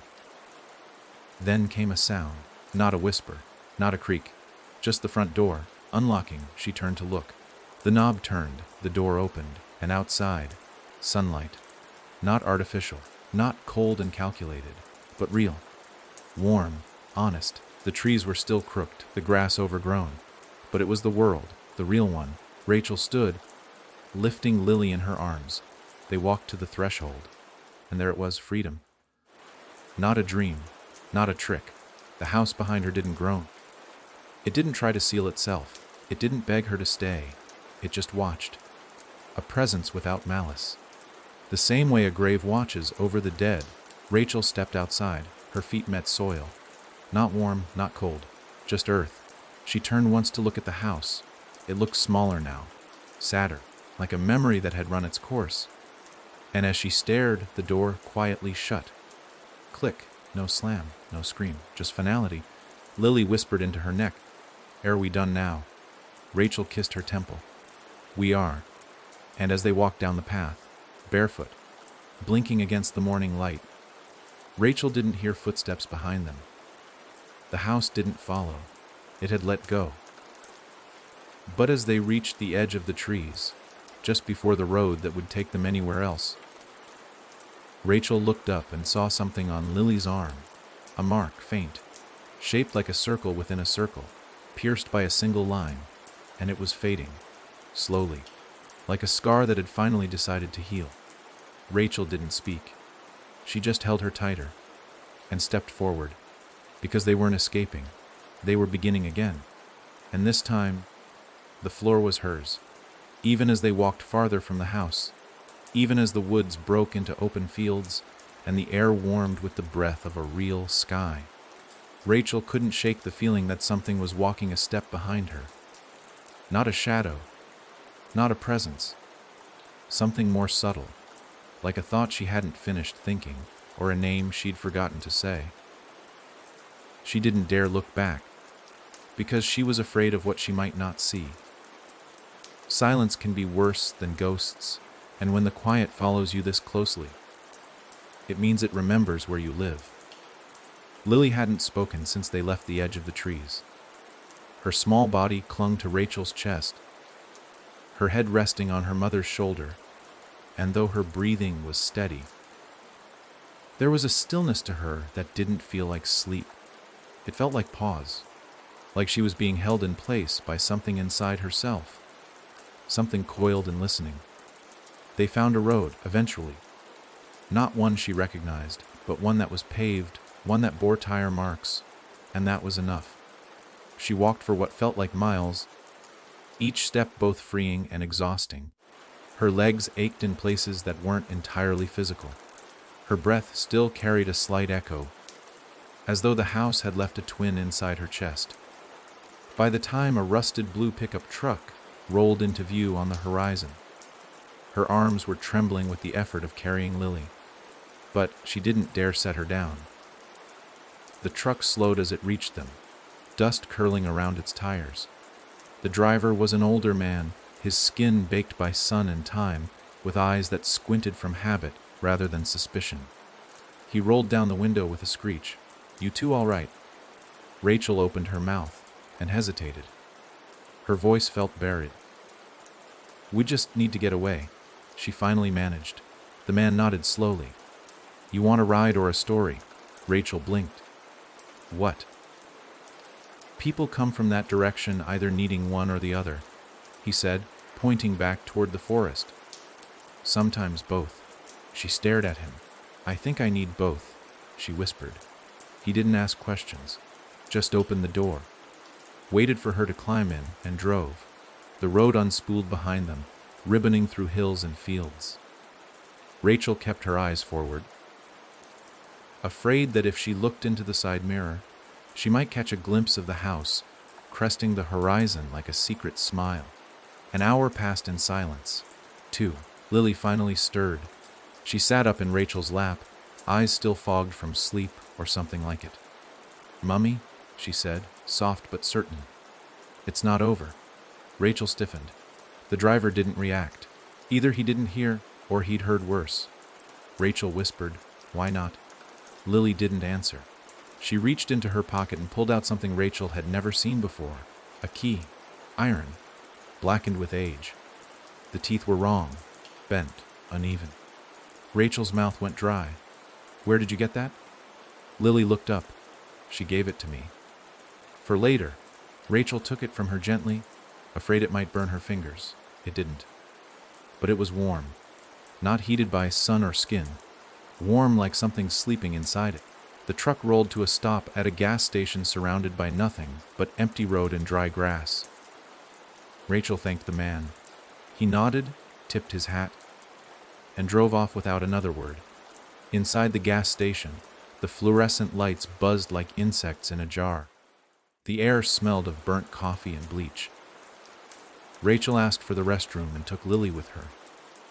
In the mirror above the cracked sink, her reflection looked back, tired, older, but intact. Then she noticed something. On her wrist, a faint mark. A circle, within a circle, pierced by a vertical line. It hadn't faded after all. It had moved. It pulsed once beneath her skin, then went still. She turned to Lily. "What's it for?" "The key." Lily shrugged, but not innocently. She knew. "It opens the house," she said. "But not that house." Rachel's blood ran cold. "What do you mean?" "There are more," Lily whispered. "One for every person who ever touched the floor. Houses grow where people rot." Rachel leaned against the sink, her vision swimming. She had escaped one house, but there were others, built from different griefs, different failures, whole neighborhoods of regret waiting for a key. The key in her hand hummed. Low, hungry, she couldn't throw it away. She tried. She stepped out behind the gas station, walked into the field, and hurled it as far as she could. It vanished into the grass. She turned back, and it was in her pocket again, still warm, still hers. Lily took her hand. "It's okay," she said. "We don't have to use it yet." "Yet?" Rachel asked. "Not until someone calls," Lily replied. Rachel wanted to ask who, but she already knew. Somewhere, someone would hear a creak in their hallway, a whisper under their bed, a voice calling their name in the dark, and when they answered, when they opened the floor, Rachel would feel the key go cold, and the next house would appear. They walked until the sun began to lower, flattening its light across the sky like a warning written in fire. The road led them into a town so small it barely seemed real. No more than 6 buildings clustered along a cracked 2-lane road, a diner with flickering neon, a bait shop that hadn't sold anything in years, and a motel with a crooked sign that read Pine Rest. The letters E and S blinked in and out giving the illusion the place couldn't decide whether to offer peace or a pause. That suited Rachel just fine. She didn't know the difference anymore. The man at the front desk didn't ask for ID. He barely looked up, just handed her a key with a plastic tag that read, Room 4. The key, cold and ordinary, felt alien next to the blackened one still sitting deep in her pocket, warm as ever, as if it fed on her hesitation. Rachel kept it there, afraid to touch it again. She had stopped pretending it wasn't meant for her. She just wasn't ready to use it. Not yet. Room 4 was stale but clean. The bedspread smelled of bleach, the lampshade was cracked, and the window didn't close all the way. Still, it was a box with a lock on the inside. And for now, that was all she needed. She tucked Lily into bed with the rabbit clutched in her arms. The child fell asleep quickly, deeper and more peacefully than Rachel had seen in weeks, maybe longer. It was like the house had wrung her dry, and all that was left inside her now was silence. Rachel sat at the edge of the bed, watching the moonlight creep across the floor in slow, patient strokes. She knew she wouldn't sleep. The quiet had weight now, and the dark corners of the room breathed differently after midnight. She tried to tell herself it was just paranoia, a trick of trauma, but when she closed her eyes, she could feel it again, that sensation of being counted, measured, watched, not by eyes but by intent. There was a knock at the door around 2:13 a.m., not loud, not urgent, just a polite tap. Rachel froze. A second knock followed, still calm, still polite. She didn't move. Then came the voice. Rachel. A whisper, not from the other side of the door, but inside the room. Rachel turned slowly. Lily hadn't stirred. The window hadn't opened. And yet the name had spoken itself. Rachel? It said again. She stood, heart pounding, eyes scanning the corners. There was nothing. No figure. No shadow. Just the sound of her name curling through the air like steam rising from a cup. Then the wall next to the television cracked. A thin line spread slowly across the drywall. From it, a whisper emerged. Not a voice this time, but a memory rising like smoke. Daniel, laughing. Not the real Daniel. Not the broken man from their final months. But the one who used to chase Lily around the kitchen with whipped cream on his nose. His voice carried warmth, joy, and beneath it, something older, a rasp that didn't belong. Rachel stepped back as the crack widened. The drywall peeled slightly, revealing wood beneath. Old wood. Familiar. Her breath caught. Floorboards. The wall was turning into floor. The house was finding her again. She rushed to Lily, picked her up, held her close. No, she whispered. Not now. Not here. The blackened key in her pocket grew hot, almost searing, and then it stopped. The wall healed. The crack closed. The whisper died. Rachel clutched her daughter, not blinking, not breathing, waiting for the next sign. But none came. Not yet. Morning arrived in a bruised yellow haze. She packed quickly, her eyes flicking to every corner of the room, as if it might sprout teeth. At the front desk, the man who had given her the key was gone. In his place was an old woman with no name tag and eyes like stones buried in sand. She smiled too wide and too long. Leaving already? She asked. Rachel nodded. Long road ahead. Lot of whisper miles out there. Rachel paused. Whisper miles. The woman chuckled. You'll see. That was all she said. They drove in a car the motel let her borrow. She didn't ask why they had one ready. She didn't want to know. As they left the town behind, Lily looked out the window, her fingers tracing a foggy circle onto the glass. A mile is longer when it watches you, she murmured. Rachel looked at her in the rear view. What did you say? Lily didn't answer, just kept drawing. By the time the sun touched the edge of the hills again, the road twisted through a stretch of countryside that didn't look like it belonged anywhere. The trees were too tall, too silent, the fields too still.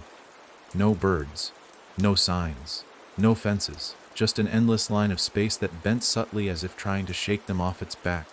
And then came the fog. Not sudden, but slow, deliberate. It rolled in from both sides of the road, thick and gray, until the world outside the windshield was nothing but white walls of moving silence. Lily sat up. "It's her," she whispered. Rachel slowed the car. Through the fog ahead, a shape appeared. A house. But not the house, it was different. Taller. No porch. No lights. Its windows were bricked up. Its roof sagged like a frown. Yet Rachel recognized it. Not from memory, from knowing. The key in her pocket vibrated. The teeth aligning. Waiting. "Another one," she said aloud, heart sinking. Lily nodded slowly. Someone opened the floor again. Rachel didn't want to stop. She wanted to drive through, drive past, pretend she hadn't seen it. But the road didn't offer that choice. It turned in on itself. Bent. Until the house was in front of them again. No matter where she steered, no matter how she braked. Always in front. The whisper miles. Rachel knew now. This was how it would be. Every mile, another house. Each one built from someone else's silence. Each one waiting for someone like her. And the key would never let her forget. Because she was the floor now. And the houses, they weren't haunted. They were homes. For things that listened. And remembered. And waited. The car coasted to a halt on the gravel shoulder as Rachel stared at the house through the windshield, its silhouette looming inside the fog like a bruise against a gray sky. Unlike the house she had escaped, this one had no invitation. No porch swing, no welcome mat. It stood completely shut, every window bricked, every gap sealed. Not abandoned, not forgotten, just withheld. The kind of house that didn't want you but needed you. Lily sat in the back seat, watching with quiet recognition, her breath fogging the glass. "There's no door," she whispered. Rachel didn't answer. She didn't need to. The house was already inside her bones, pressing against her ribs like a secret that hadn't been told yet. She could feel its weight in the pit of her stomach. A quiet pressure that didn't demand, just waited. That made it worse. Threats are easier than invitations. She stepped out of the car anyway. Gravel shifted underfoot, and the fog wrapped around her like a second skin. The air was too still, too balanced.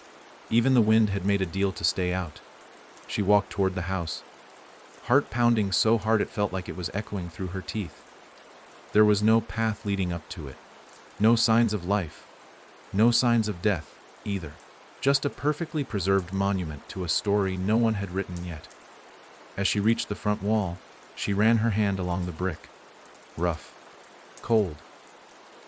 Real. This house wasn't made of memory.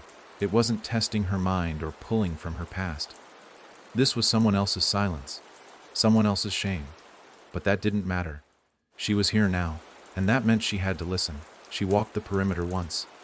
Twice. No door. No entry. The house didn't want her inside, but it expected her to try. She reached into her coat pocket, fingers curling around the iron key. Still warm, still pulsing. It didn't glow, didn't whisper, didn't twitch. It simply was, the same way gravity simply is. You don't ask it for permission. You just fall. She looked up at the house again. If I can't go in, then why am I here? The answer came not in words, but in shifts.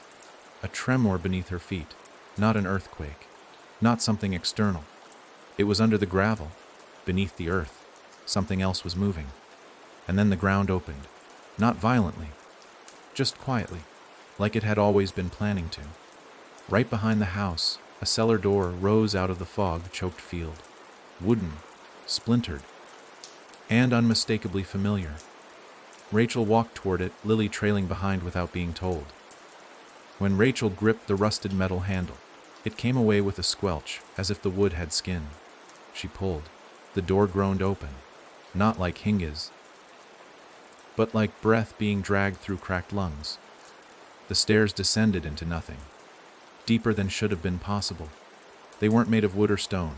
They looked like ribs, curved, pale, pulled tight together like the house was an animal pretending to be architecture. Rachel swallowed the fear. Again, she was getting good at that. Step by step, she went down, and the light changed, not brighter, not darker, just older. Each step took her somewhere colder, somewhere remembered not by her but by the walls. And the further she went, the more she realized the house wasn't above her. It was below. She entered a chamber with no ceiling, just black sky above, filled with stars that didn't twinkle. They blinked. In slow, wet motions, like eyes waking up. There were no walls, only floating pieces of furniture, a child's bed, a shattered vanity, a typewriter with keys made of teeth. At the center of it all stood a man, or what used to be one, tall, wrapped in cloth like a priest, face covered in newspaper clippings, stitched together with threads soaked in ink. Every headline spoke of loss. Child vanishes. No remains found. A body with no eyes. The figure turned as Rachel stepped closer, and somehow it smiled. "You came," it rasped. Its voice was old static like a television tuned to grief. "I didn't choose to," Rachel said, her voice steadier than it should have been. "Neither did she," the figure replied. "But she built this house anyway, stone by stone, silence by silence." Rachel looked around. Who is she? The girl who cried in closets so no one would hear. The girl who stopped praying when the walls began to answer back. The girl who swallowed screams until they learned how to crawl. A chill ran through her. "This house isn't mine." "No," the figure agreed. "But you're holding the key." Rachel pulled it out. The iron shimmered faintly. "I don't want it." "No one ever does." She felt Lily step beside her. Silent, watching. The figure raised a hand, and suddenly, the furniture began to float higher, spinning slowly like planets around a dead star. "Do you want to know how this one started?" Rachel didn't answer. The figure pointed to the bed. A girl lay on it. 12, maybe 13, eyes wide open, frozen in fear. "There was a noise," the figure said, "in her closet. One night, then the next, then every night. Her mother didn't hear it. Her father never came back, so she stopped knocking and started listening." The girl sat up in the bed and looked at Rachel, but not like a stranger, like someone who recognized her. "Who is she?" Rachel asked. The figure tilted its head. "That depends on whether you open the floor." Rachel turned the key in her hand. It pulsed again. Harder, more urgent. "I could walk away," she whispered. "But you won't," the figure said gently. Rachel clenched the key in her fist. "Why not?" "Because," the figure said, stepping back into the dark, "you still think you can save them." And then the floor opened beneath her again, and the house, this new house, welcomed her. Not as a guest, but as a witness, because some houses don't need doors. They just need someone to see. Rachel landed without falling. That was the first thing that told her this house didn't follow the same rules as the last. There was no slam, no pain in her knees, no dust rising in a choking cloud. She simply arrived. 1 second staring into the open dark of a memory that wasn't hers, and the next standing in a room with no corners. The walls curved endlessly inward like the inside of a shell, smooth and gray with a surface that pulsed faintly, like a creature sleeping just beneath its own skin. It didn't feel like stone. It felt like flesh. Lily wasn't beside her anymore. Panic clawed up Rachel's throat, but before she could scream, the room spoke. Not in sound, but in sensation. The air around her vibrated with an idea, one that pressed itself gently into her thoughts like a hand over her eyes. "You are not here to save. You are here to see." Then came the lights. Not bright, not sudden, just spots of glow spreading across the curved walls, like fireflies blooming in silence. Each one revealed a scene, not behind glass, not through portals, just there, inches away, as if the wall peeled itself back just long enough to whisper, "Look." Rachel stepped closer to the first. A hospital room, cold and sterile. A child curled on a bed, tubes in her arms, hair thin from illness. Her mother sitting beside her with the weight of the world bending her shoulders, her hand trembling on a stuffed toy. Rachel knew this room, not from her own life, but from others. From the stories buried beneath conversations, from eyes that couldn't quite meet hers. The child was mouthing words over and over. Rachel leaned in, trying to hear, but the sound never came. Only the image. Only the endless loop of that mother sitting, the clock ticking, the ivy dripping, time slipping like sand through their fingers. The wall pulsed once and shifted. The next scene, a bedroom. Dark, the glow of a computer screen flickering across a boy's face. He was crying, quietly, not sobbing, leaking, as if grief had worn a tunnel through him and everything was falling out. On his screen, a chat window, words scrolling in, ugly words, sharp ones, laughter that didn't sound like laughter. Rachel felt her stomach turn. The boy reached under his bed, pulled out something metal. The room dimmed before the ending. Another pulse. Another vision. A hallway lined with lockers.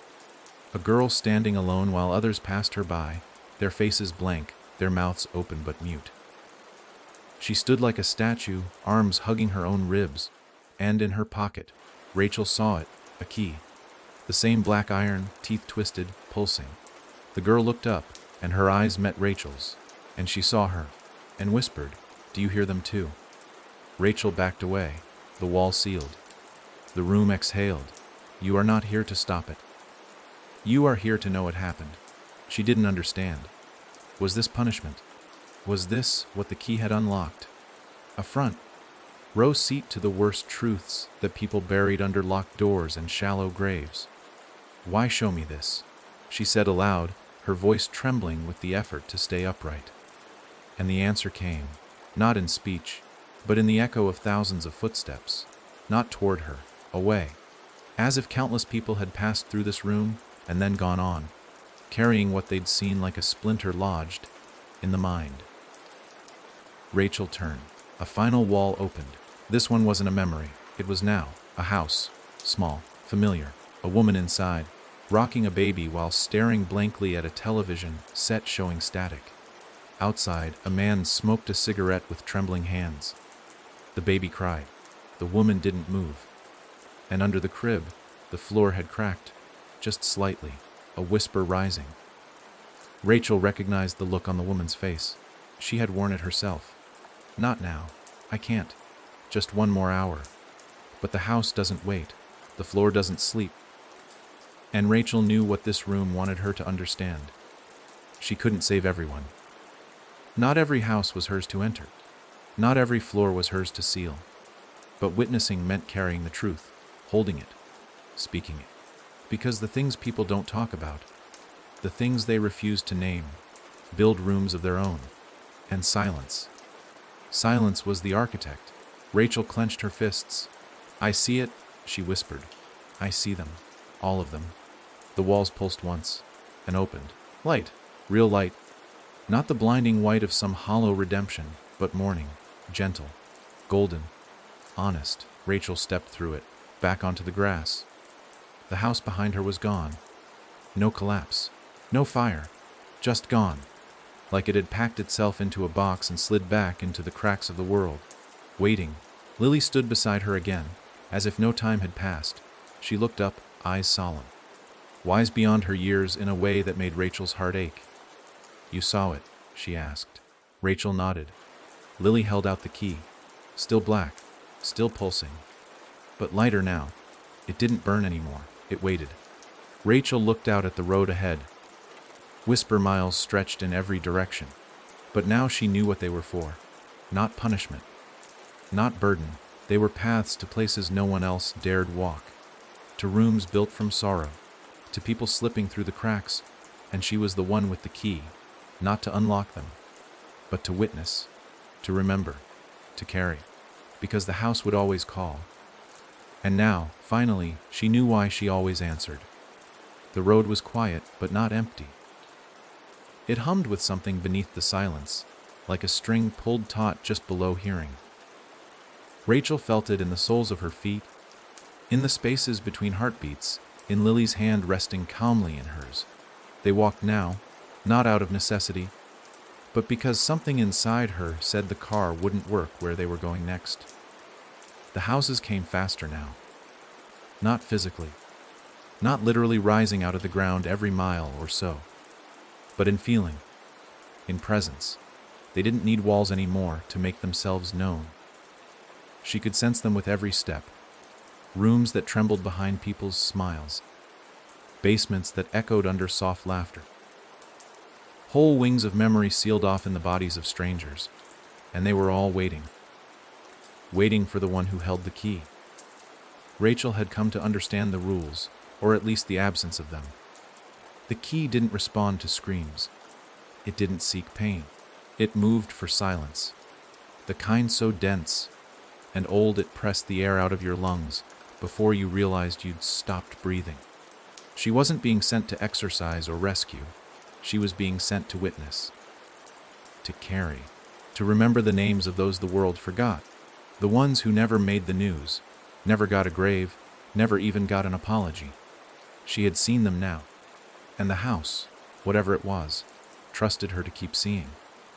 By noon, they reached a fork in the road. One side curved gently toward a village, lights twinkling behind the trees, faint sounds of life filtering through the warm summer breeze. The other path dove straight into shadow, tall pine trees crowding it on either side like sentries that neither welcomed nor warned. Rachel knew which road the key would favor. She didn't need it to pulse in her pocket. She just knew. They turned toward the trees. As soon as they crossed beneath the pine canopy, the light changed. Not darker, not colder, just older. The kind of light that remembered things. That had seen too much but chose to keep watching anyway. The path narrowed. The trees grew closer. And then they saw it. Not a house. Not yet. Just a stone. A marker. Shoved crookedly into the dirt, no engraving, no flowers. Nothing but the crude outline of what might have been a name once. Scratched into the rock with something dull and angry. It was half buried in moss, the letters nearly gone. But Rachel dropped to her knees, brushing them gently, and she saw it. Elise. That was it? No last name, no date. Just that, Elise. Rachel didn't recognize it, but her heart did. Lily stood beside her, silent, the way children always are when something sacred enters a place. She's the first one, Lily said. Rachel looked up. The first. Lily nodded. The first the house ever spoke. Rachel felt it then, the weight of a name unsaid for too long. It burned differently than guilt or sorrow. It was heavier, older, the kind of weight that built cathedrals in people's minds and then sealed them shut before they could finish praying. Behind them, a sound, not footsteps, not a voice, just a breath. Rachel stood slowly. The house appeared in the clearing ahead, but it wasn't a house anymore. It was a body, stitched together from rooms that never existed, doors that never opened, windows showing only the reflection of the viewer's worst moment. It bent sideways, leaning into the clearing like it didn't care for physics. Its roof was curled in a way that looked pained, and at its heart, a door, the first she'd seen in a long time, painted red, wood-chipped, a single word carved into it, Elise. Rachel approached slowly. The key in her pocket grew still, not dead, just respectful. She reached the door, placed a hand on it. It didn't open, but it didn't resist. Instead, it remembered, and that was worse. The door pulsed beneath her palm, and suddenly she saw her, a girl. 12. Hair like smoke. Ice wide and too bright, the kind of brightness people mistake for strength when it's just panic in disguise. Elise stood in a room filled with books. A classroom. Rachel knew without needing to be told Elise had been the kind of girl no one wanted to sit next to. Too quiet, too strange, always whispering to herself, or rather, to something that listened. In the vision, Elise walked to the back of the classroom and opened a closet no one else seemed to see. Inside was the outline of a staircase. She stepped into it without hesitation and vanished. No one looked up, no one noticed, no one asked, and the house formed. Rachel's breath caught. This was where it began. The first house, the first silence, the first floor. "I'm sorry," she whispered. The door finally opened.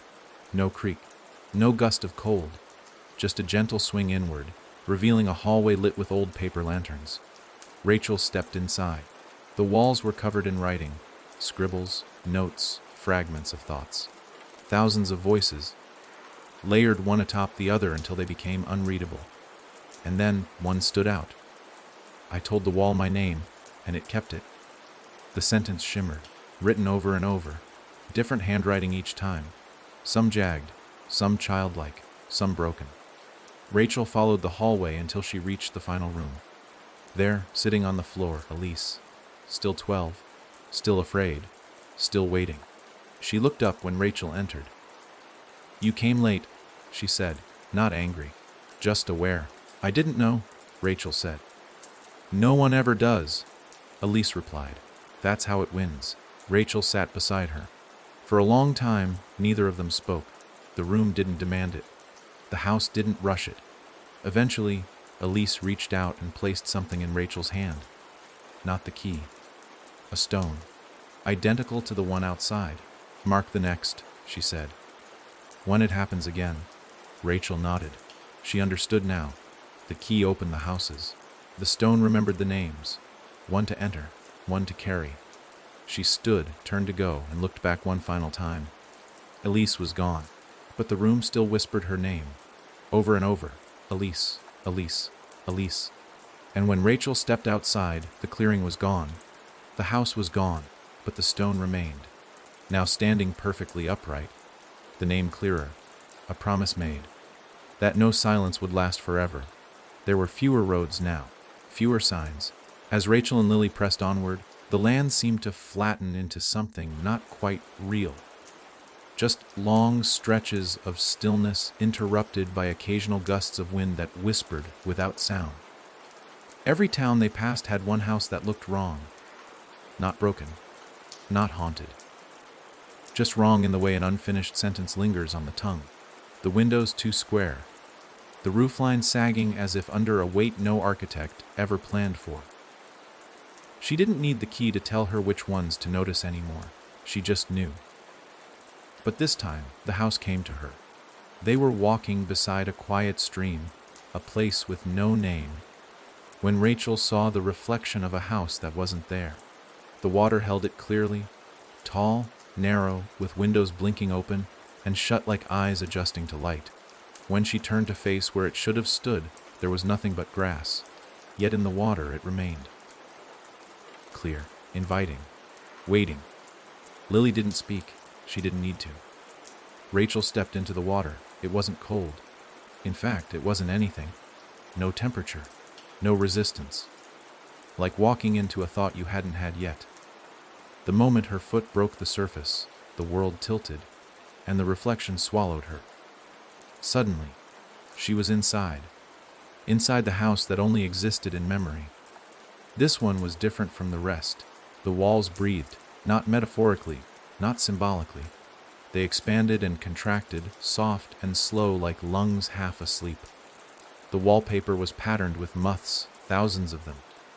Their wings frozen mid-flutter, each one facing a different direction, as if trying to escape in unison, but never moving.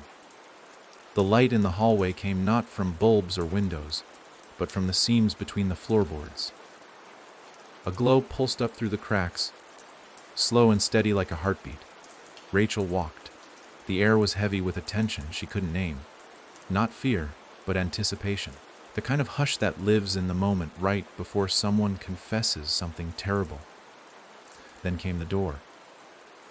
Unlike the others she had seen, this one wasn't closed. It wasn't even attached to a frame. It floated. An outline in the middle of the hallway, framed by nothing, suspended like a trick. On it, scrawled in charcoal, was a single word. Speak. Rachel approached, heart hammering in her chest. When she reached out to touch it, her hand passed through. The door dissolved, and the room opened. There was no furniture, no windows, no color, just a chair. And on that chair, a boy, no more than 10. His arms were crossed, his mouth trembling with a held-in scream.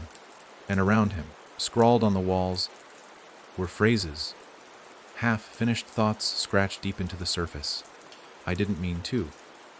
She said if I told, it was just a game. I'm still here. I'm still here. I'm still here. Rachel stepped forward. The boy looked up. His eyes were endless. Not black, not empty, but crowded, full of everything he'd never said. Every word buried behind clenched teeth and parental warnings, every secret held in a mouth stitched shut by shame. He didn't cry. He stared. And the walls began to speak.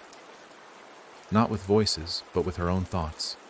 Whispers that mirrored her private fears, her buried guilt. You didn't hold Daniel long enough. You left Lily alone in that hallway. You wanted to leave the house, even when you knew he was still screaming. Rachel staggered back, but the room followed. Not physically. The air itself closed in. The boy stood and spoke.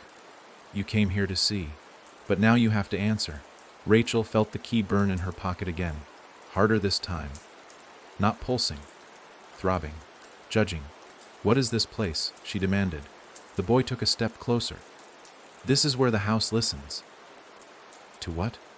To you? And suddenly the walls began to change. They reshaped into memories, hers this time. Lily crying in her crib while she shouted into the phone in the next room. Daniel sitting in the driveway at 2 a.m., his hands shaking as he begged for a reason not to come inside. The bottle she hid behind the radiator for emergencies. Her own voice whispering, I'm trying, I swear I'm trying, but never loud enough for anyone to hear. Rachel dropped to her knees. I made mistakes. The room pulsed. The boy stepped forward. Say their names. Rachel looked up, tears clouding her eyes. Daniel, she choked. And Elise. The boy waited. And me, she added. The walls sighed. The moths began to flutter. One by one, they peeled off the wallpaper and flew upward, vanishing through the ceiling like whispers escaping confession. The boy sat back in the chair and smiled. The first real smile she'd seen in any house. The door behind her returned, and the floor let go. Rachel stood, the key in her pocket cooled, not done, but satisfied. When she stepped outside, Lily was there, waiting. Not a child anymore, not quite. Something older behind her eyes now. She reached for Rachel's hand. Did it speak back? She asked. Rachel nodded. What did it say? Rachel looked up at the sky, wide and open. It said I can't carry every silence.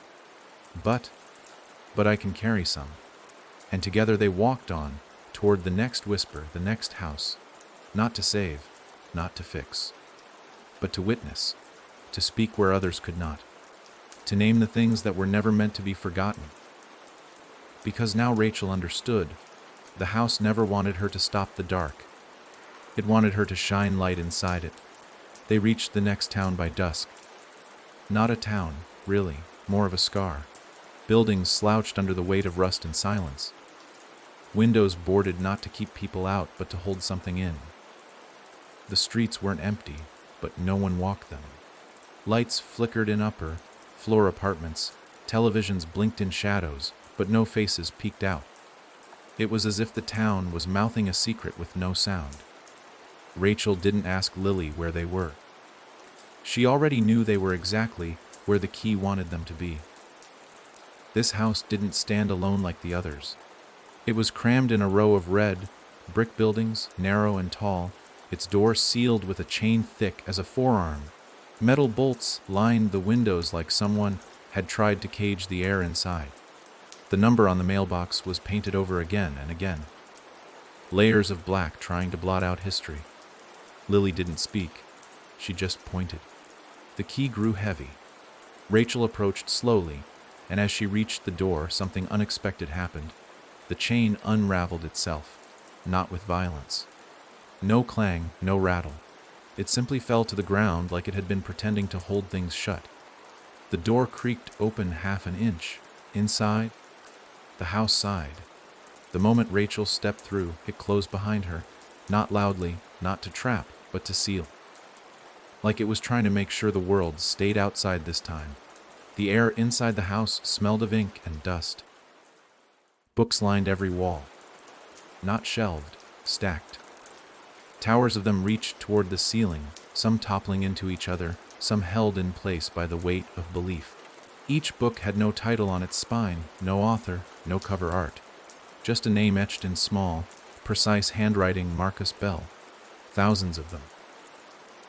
The floor creaked with every step as Rachel moved deeper, passing empty rooms that weren't really empty. Each one had chairs facing mirrors, nothing else, and every mirror showed not her reflection, but his. A man, middle-aged, unshaven, eyes bloodshot, staring at something only he could see.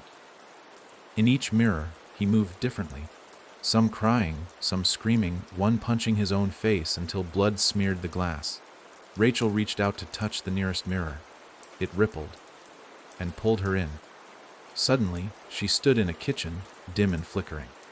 Marcus sat at the table, surrounded by notebooks, a stack of them teetering beside a cold cup of coffee. He didn't look at her. He didn't seem to know she was there. His hands trembled as he wrote furiously, tearing page after page from the notebook. "I have to write it down," he muttered. "If I write it, it's not real. If I keep it on the page, it can't come back." Rachel watched as he filled notebook after notebook with the same sentence. "I didn't mean to hurt her." Over and over, hundreds of times. Tears streaked down his cheeks, but he didn't stop. His pen bled through the pages, staining the table beneath. His world had shrunk to ink and guilt. His voice cracked. "She said she forgave me, but she's not gone." He froze, looked up, and for the first time, saw Rachel. His eyes widened. "You're not real," he whispered. "I am," she replied softly. "And I'm here to listen." He laughed. A broken, hollow sound. "No one listens. They just judge. Or they forget." "I won't forget." His shoulders slumped. "I locked myself in so she couldn't reach me.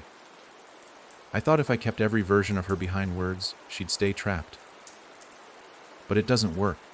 She finds her way between the lines." "Who is she?" Rachel asked. "My daughter," he said. And then the world shook. Not the kitchen, the pages. They flapped like birds, rising in the air, surrounding them. In every page, the face of a girl, sometimes smiling, sometimes bleeding, sometimes silent. Marcus collapsed to his knees, clutching his head. "She drowned," he sobbed. "I was supposed to watch her." Rachel moved toward him. "It wasn't your fault." He shook his head. "I told myself that. So many times. I built a house of that lie, and now I live in it, and she walks the halls." The mirror reappeared behind him. Inside it, the girl stood, not angry, just alone, waiting. Rachel reached into her pocket. The key glowed faintly, not with heat, but with understanding. She placed it in Marcus's hand. He stared at it. "As this punishment?" "It's a door," she said. "Only you know where it leads." Marcus looked toward the mirror. His daughter reached out. He stood and walked into the glass. There was no flash, no scream, just acceptance. And then the mirror cracked, shattered, and the house breathed out. A release, long and low, like it had been holding that moment for decades. Rachel turned. All the books were gone, replaced with a single shelf. One book, one name, Marcus Bell. Lily stood in the doorway. "Did he go?" Rachel nodded. "And the house?" "That's done." Outside, the chain lay untouched, but the door was open, and the silence was clean, not gone, not erased, but heard, and that was enough.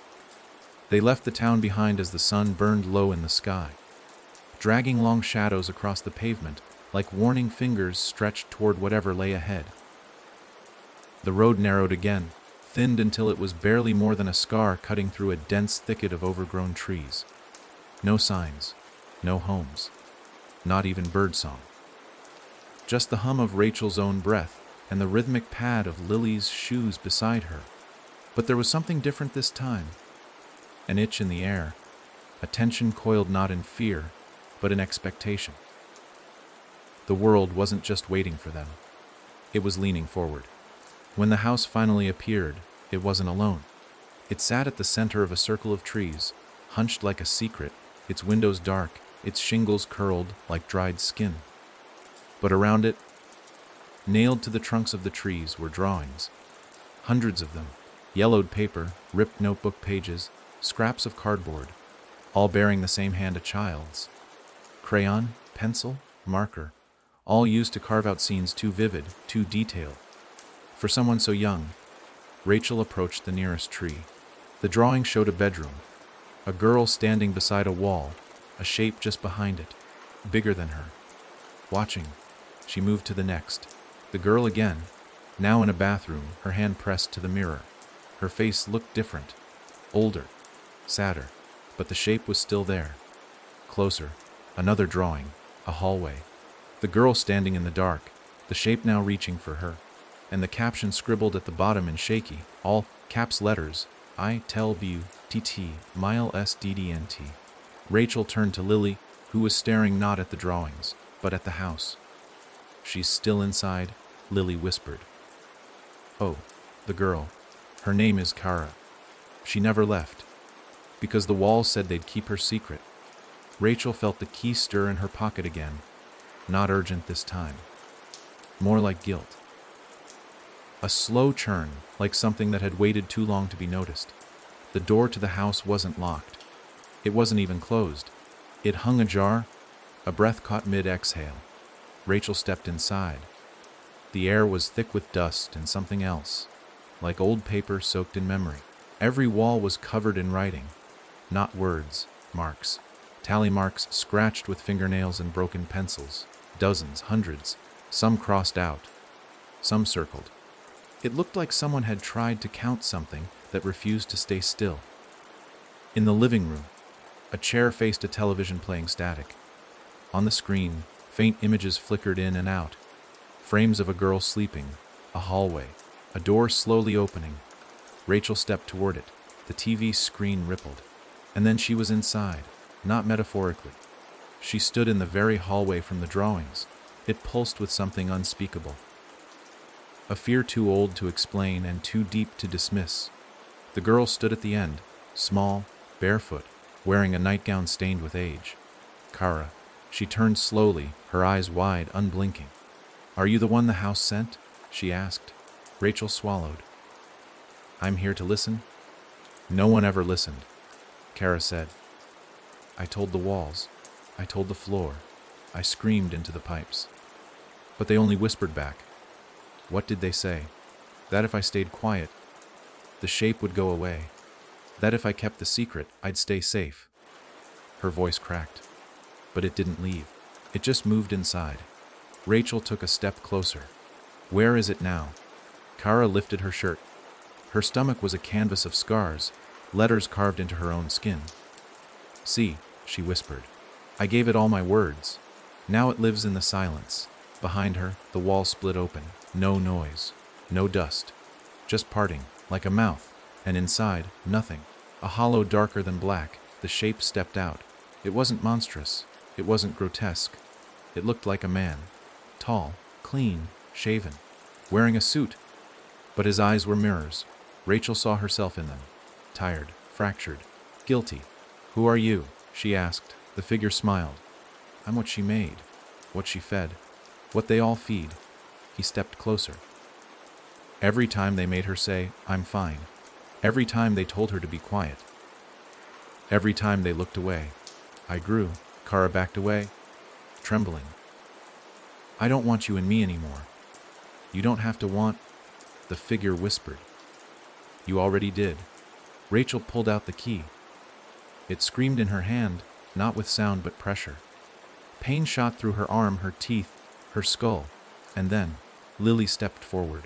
She took the key, placed it against the figure's chest, and turned it. The man collapsed, not into dust, not into screams, but into words, thousands of them, falling like ash, each one a sentence unsaid, a scream muffled, a plea ignored. They scattered across the floor. The hallway crumbled. The vision collapsed. Rachel blinked. She was back in the living room. Kara sat in the chair, asleep, at peace, breathing.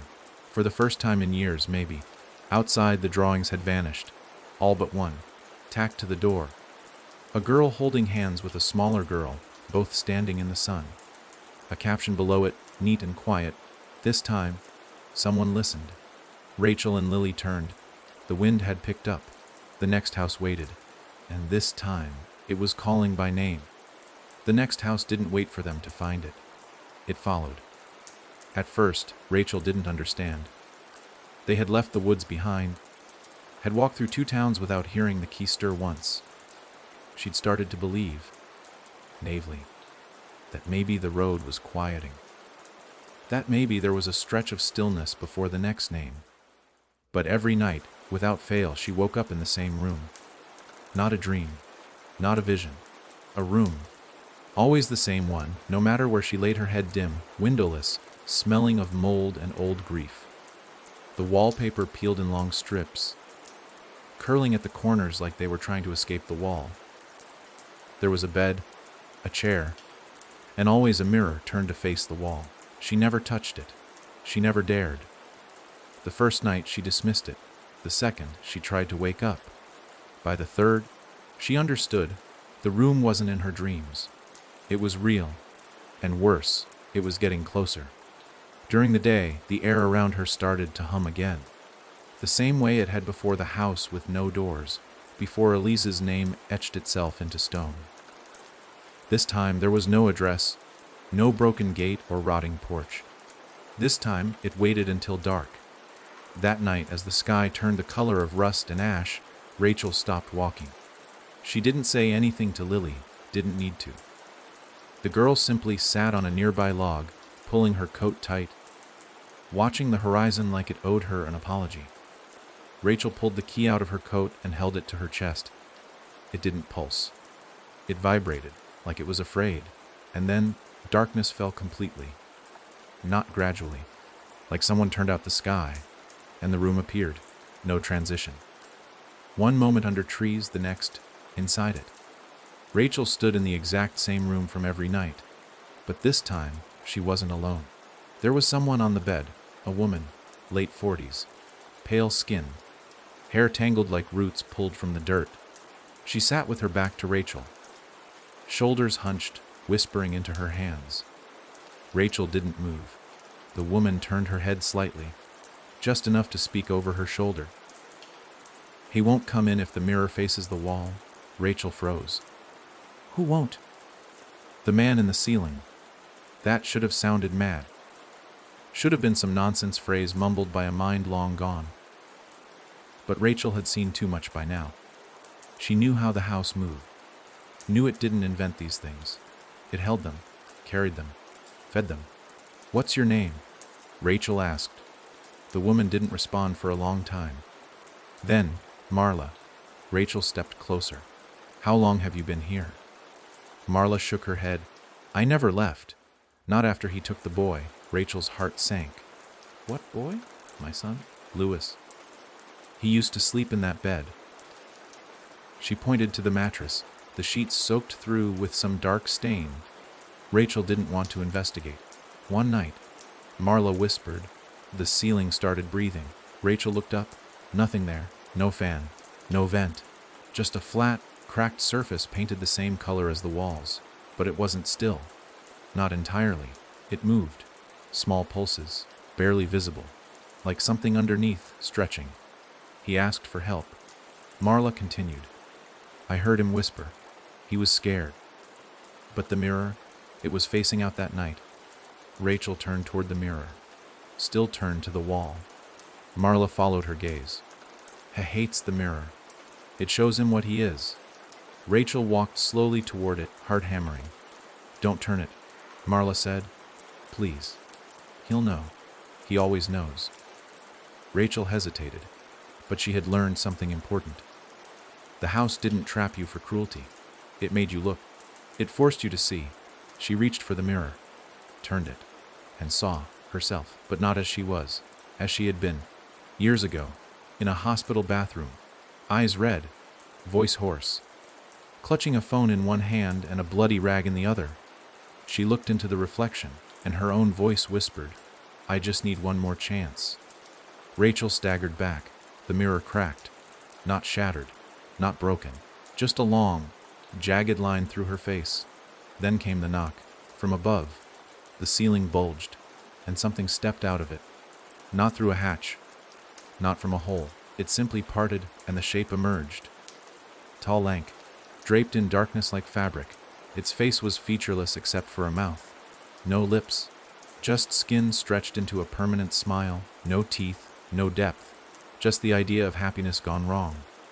It pointed at the bed, and Rachel heard Lewis's scream. Not faint, not from memory. Now, she stepped forward. "I'm here," she said. The thing cocked its head. It didn't attack, it didn't move. It waited. So Rachel did the only thing she could. She stepped into the bed, laid down, and faced the ceiling. The moment she did, the house shook. Not physically, internally, like a clock restarting after decades of dust. And the thing dropped, straight down, onto her chest. But it couldn't stay, because she saw it. She didn't blink. She didn't scream. She saw it, and in her gaze, it cracked. The smile trembled, the skin split, and from inside a boy's voice cried out, "Mom."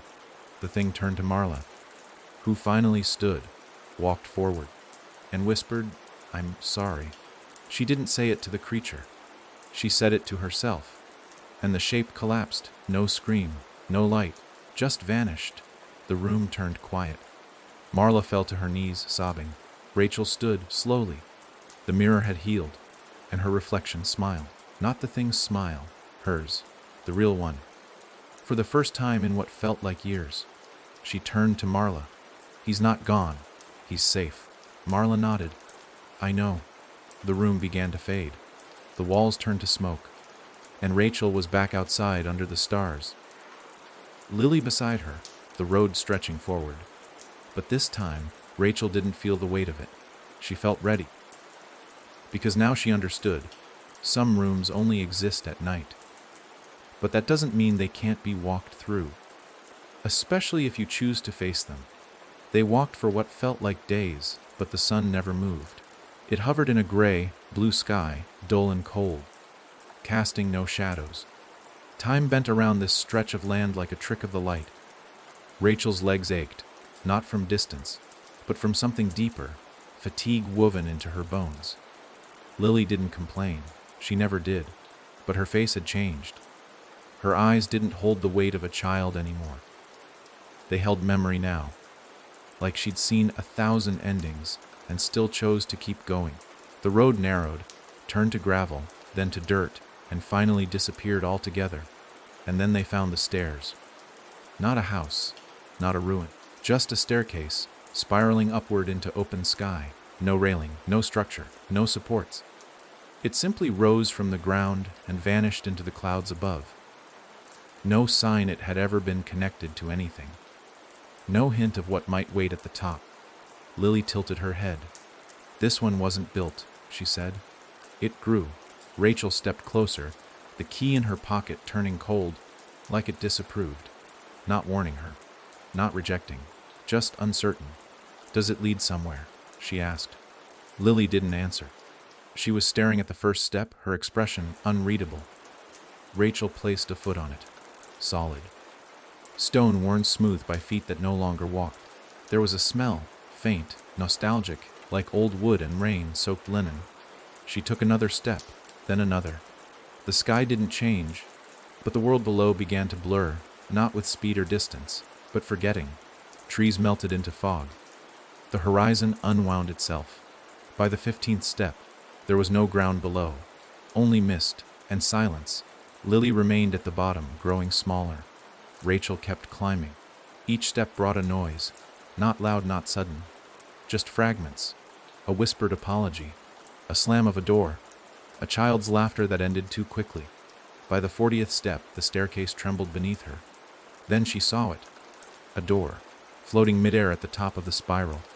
Weathered oak, brass knob. A window etched with a single word, written backward from this side. Mayan. Rachel hesitated, then opened it, and stepped into a hallway. But not just any hallway. Her hallway, from childhood. The one with the crooked floorboard 2 steps from the bedroom. The wallpaper peeling in corners from where she tried to scratch messages into it with a bobby pin. The hallway where the light never reached the end. no matter how bright the bulb. She turned.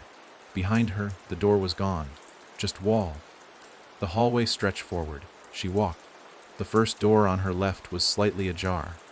Her old bedroom, exactly as it had been at 9 years old. Posters curled on the walls, sheets tangled. A pair of socks hanging from the ceiling fan like tiny ghosts. But the air was wrong. Thicker. Like she'd stepped into a dream and forgotten how to breathe. She reached for the light switch. It didn't work. Of course it didn't. She stepped inside. The closet door creaked, her heart skipped. Slowly, she opened it. Inside wasn't shelves or old shoes or forgotten toys. It was stairs, another spiral, leading down. Rachel hesitated, then descended. Step after step, the air turned colder, wet, like breathing inside a well. She didn't know how far she went. Maybe minutes, maybe hours. And then she arrived, at a door with her name on it. Not carved, not painted.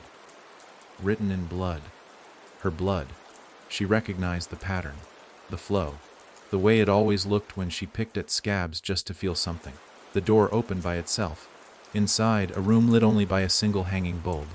And in the chair, herself. Not younger, not older, but exactly the same. The other Rachel looked up. Thought you'd never come back. Rachel stepped inside. What is this place? The other Rachel smiled, but it was all teeth. It's where you buried the parts you didn't want. Rachel looked around. The walls were lined with jars. Each one held something different. A ribbon, a button, a torn photograph, a lock of hair. What are those? Choices you never made, the other Rachel said. Memories you rewrote. Every time you told yourself, it didn't happen like that, I took it. Kept it here. Safe. Rachel stepped closer to one jar. Inside was a hospital bracelet. Her mother's. The name smeared. She remembered this. Remembered throwing it in the trash after the funeral. I didn't want to remember. But you did. The bulb flickered. The jars began to hum. You can leave, the other Rachel said. But if you do, you'll forget again. Rachel turned to the door. It was gone. Of course it was. You said the staircase led nowhere. I lied. The other Rachel whispered. It leads to you. Rachel looked at the jars. Each one pulsed with her own heartbeat. She picked one up. Held it. It was heavy and warm. A drawing she made when she was 5. A family of stick figures. One crossed out in black ink. She remembered that day now. The screaming. The dishes breaking. The door slamming so hard it cracked the frame.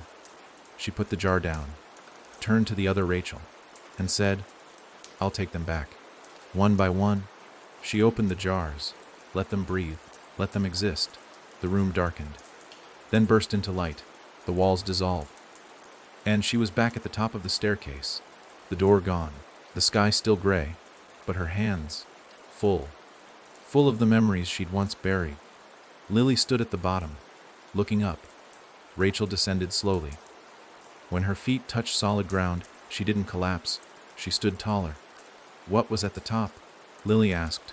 Rachel looked back. There was nothing there. Not even stairs. Just a mirror, she said. But this time, I didn't look away. And with that, they turned toward the next whisper. Because the road was still waiting. And Rachel? She was finally ready to remember all of it. The wind carried it first, not a scream, not a word, but a whisper. Soft as breath, sharp as glass. It threaded through the trees like a warning wrapped in lullaby, and Rachel felt it before she heard it. It wasn't in her ears. It was in her teeth, in her bones, in that hollow spot behind her chest where fear often curled, but never quite slept. They were walking through what should have been a forgotten field. Golden grass, stretching endlessly in all directions. Sky pressing low with the weight of a coming storm, when it started to speak. Not the wind, not a voice, the ground. With every step forward, the grass parted like pages. Blades peeled away to reveal words etched into the dirt beneath. Sentences, names, half-formed thoughts, some angry, some begging, some written so deeply they bled into the soil. Lily stopped walking. It's not a house this time, she said, staring down at a line that read, "She watched me drown and said nothing." Rachel felt her throat tighten. "If it's not a house," she asked quietly, "what is it?" Lily didn't answer, but her face said enough. It was a grave, not one made of stone, one made of stories, buried voices, buried truths, and they were pushing back. The whisper grew louder. It slithered along the edge of the wind, climbing into Rachel's ears like it belonged there. She turned in a slow circle, and that's when she saw it, a structure rising from the horizon. Not a building, not quite. It looked like someone had tried to build a house out of writing itself. Pages formed the walls, paragraphs stretched into ceilings, whole chapters stitched together with string and pins and desperate hope. And above it all, scrawled in looping, frantic ink, "Dio natore idilodi." Rachel stared at the words. She didn't obey. She whispered them. The ground shivered beneath her feet. The sky dimmed, and the wind stopped breathing. She and Lily exchanged a glance, then walked forward. As they approached, Rachel saw the house more clearly. Each page that formed the structure was written in a different hand. Journal entries, confessions, suicide notes, unsent letters, all fused together. Some were torn from notebooks, others printed in typewriter ink, many written in crayon or scrawled in smudged pencil. It was a house authored by trauma. The front door wasn't a door at all. It was a torn diary, pinned shut with a silver needle. Lily reached for it. Rachel stopped her. "No," she whispered. "Not you." She took the needle and pulled it loose. The door opened, not out, but inward, and the pages that formed it flapped wildly, screaming in a dozen voices at once. She stepped inside. The interior of the house was alive. Every wall pulsed. The floor throbbed, and everywhere she turned, more writing, scrolling up the walls, across the ceiling, down the banister like veins. Each sentence moved, shifted, rewrote itself.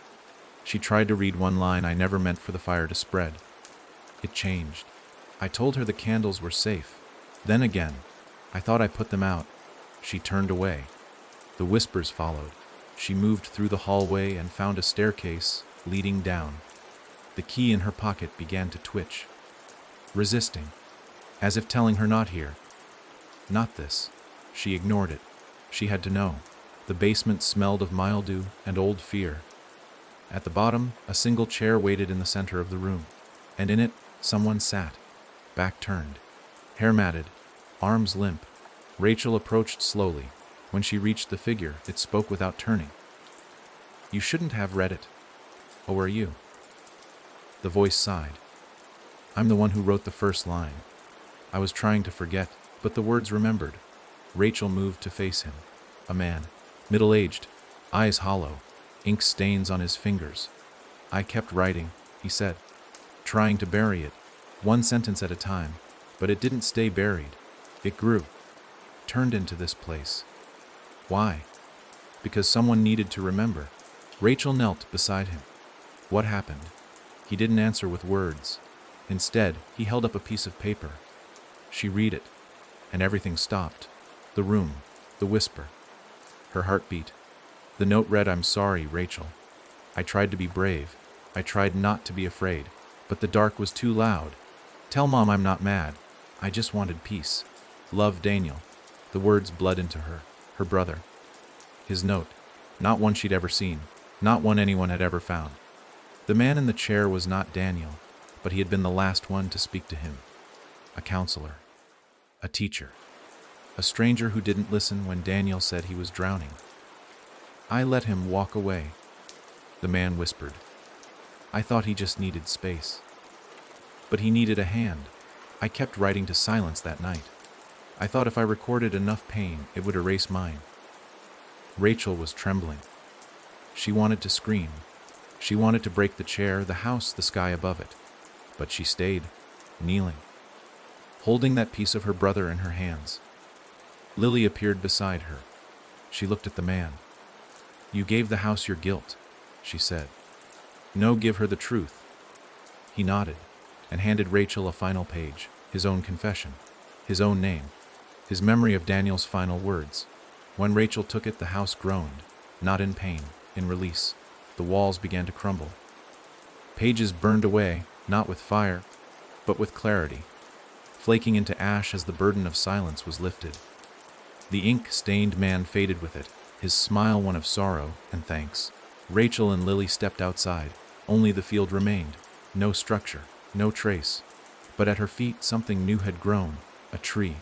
Small, barely more than a sapling, but its bark was covered in names. At the base, Daniel. She knelt, pressed her palm to it, and whispered, "I remember." The wind picked up again, but this time it carried peace, and in the distance the key turned warm. Another house was waiting, but this time Rachel felt ready. Because the story wasn't writing itself anymore. She was. The rain came without clouds, without thunder, just water, falling silently from a sky that didn't shift. Rachel stood still, arms limp at her sides, letting it soak into her coat, her hair, her bones. It wasn't cold. It wasn't even wet in the way real rain is. It felt more like memory. Like the kind of storm that doesn't wash things away, but reveals what was always there underneath. Lily didn't hide from it either. She simply watched, her face tilted to the sky, as if she were trying to read something etched into the rain itself.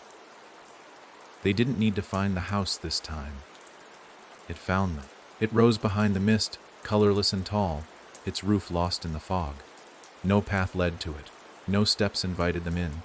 Just a single front door, taller than any they'd seen, cracked slightly open like an eye daring someone to blink first. As Rachel stepped toward it, she felt the key tremble in her pocket, but not with fear, with recognition. She had been here before, not in body, in nightmare. The house was familiar in the worst way, the kind of familiar that makes your stomach turn before your mind catches up. She didn't need to see inside to remember. The peeling wallpaper with roses that bled. The narrow hallway that pulsed like a throat. The mirror at the end of the hall that always showed someone else standing behind her. This was the house from her dreams. The house that showed up every time she closed her eyes too long, but she had never walked through the door. Not until now. Inside, the world watched her. Not literally, but that's how it felt. Every picture on the wall turned as she passed. Faces blurred and stretched, mouths sewn shut with invisible thread, eyes replaced with black thumbprints. The air carried no scent. Not mildew. Not dust. Just emptiness. Rachel stepped carefully, the floorboards sighing under her weight like they'd been holding their breath for years. Lily didn't follow. She waited outside, because this one was Rachel's. She knew that now. This house didn't belong to a stranger. It was hers. Room by room, it unfolded. The kitchen she remembered from childhood, but in reverse. Cabinets hung upside down. The fridge opened into a black wall. The sink blotted rust. A plate spun slowly on the table, never stopping, never tipping. She didn't touch anything. She didn't have to. The house was listening. Then came the hallway. Narrow, endless, lit by a single bulb that buzzed like a dying fly. At the end, a door. Tall, wooden, locked. But she hadn't brought the key for that. She was the key. She stepped toward it. With every footfall, the walls closed tighter. The air thickened. Voices began to rise, not loud, not clear. Just fragments echoing off the walls. She left the window open. Maybe if she hadn't screamed. She wasn't watching. Each voice was hers. Said on different days, in different tones, after different failures. Rachel reached the door. It didn't ask for a key. It asked for her face. The wood rippled. A reflection appeared, not in a mirror, but in the door itself. Her face, but not as it was. Address it, as it had looked the night she locked the bathroom door and cried into her brother's hoodie for an hour straight, without saying a word to anyone. She raised her hand, touched the door, the wood sank, accepted her, and opened. Inside was nothing, a black room, featureless, except for the chair, and the mirror facing it. Rachel stepped in, sat, waited, and slowly she appeared in the mirror. But it wasn't just her reflection. It was every version of her she'd ever hidden. The tired mother, the angry sister, the scared girl hiding in a closet while the shouting in the kitchen grew louder, the woman who walked away from Daniel's bedroom because she couldn't take one more conversation about the dark. They stared at her, not accusing, just there. Rachel trembled. "I see you," she said. One by one they nodded and vanished, until only she remained, whole, unbroken. The mirror cracked, a single line down the center, and from behind it a door formed, small, child-sized. Rachel opened it. Inside she found a bedroom. Hers, exactly as it had been the night before Daniel died. The blanket on the floor, the window slightly ajar, the silence too loud. Rachel stepped in and sat on the bed. A figure appeared in the doorway. Daniel, but not quite. His face shimmered, like it was being remembered through water. "Why didn't you open the door?" he asked. Rachel's voice broke. "Because I was afraid you'd say you hated me." Daniel smiled, soft, sad. "I never hated you," she wept. And the house exhaled. The walls peeled back. Light poured in, not sunshine, but clarity, and she was outside again, back in the rain. But it had stopped. The sky was whole, and Lily stood beside her. "You faced it," she said. Rachel nodded. "I thought I had, but not all of it." They turned to look behind them. The house was gone, and in its place, just a doorframe, standing alone in the field. No walls, no ceiling, just the frame, and carved into the top beam, "I am not what happened to me. I am what I do next." Rachel reached out, touched it, and moved on. There were still stories waiting, still houses left. But this time, her own story wasn't a mystery anymore. She was the author now. And the ending. She was ready to write it. It was dusk when the next house appeared, not from behind a hill, not as a shape in the trees, but as a flicker. 1 second, the field ahead was empty. The next, there it was, shimmering like heat over asphalt, bending at the edges, pulsing like a heart that didn't quite know how to beat. Rachel blinked once and the house shifted to the left. Blinked again, shifted right. Lily said nothing. She just stared, her small hands tight around the straps of her worn backpack, as if grounding herself from floating away. They had seen broken houses, buried houses, houses that whispered and bled and remembered what no one else dared to. But this one, it was alive. Not breathing, not sentient in the way the others had been. This one was trapped. It didn't want to haunt. It wanted to escape. Rachel stepped forward. The grass beneath her feet turned to gravel without warning, then to sand, then to hardwood. Every step, a new surface. The air around the house shimmered with the sound of clocks ticking out of sync. Not in any rhythm.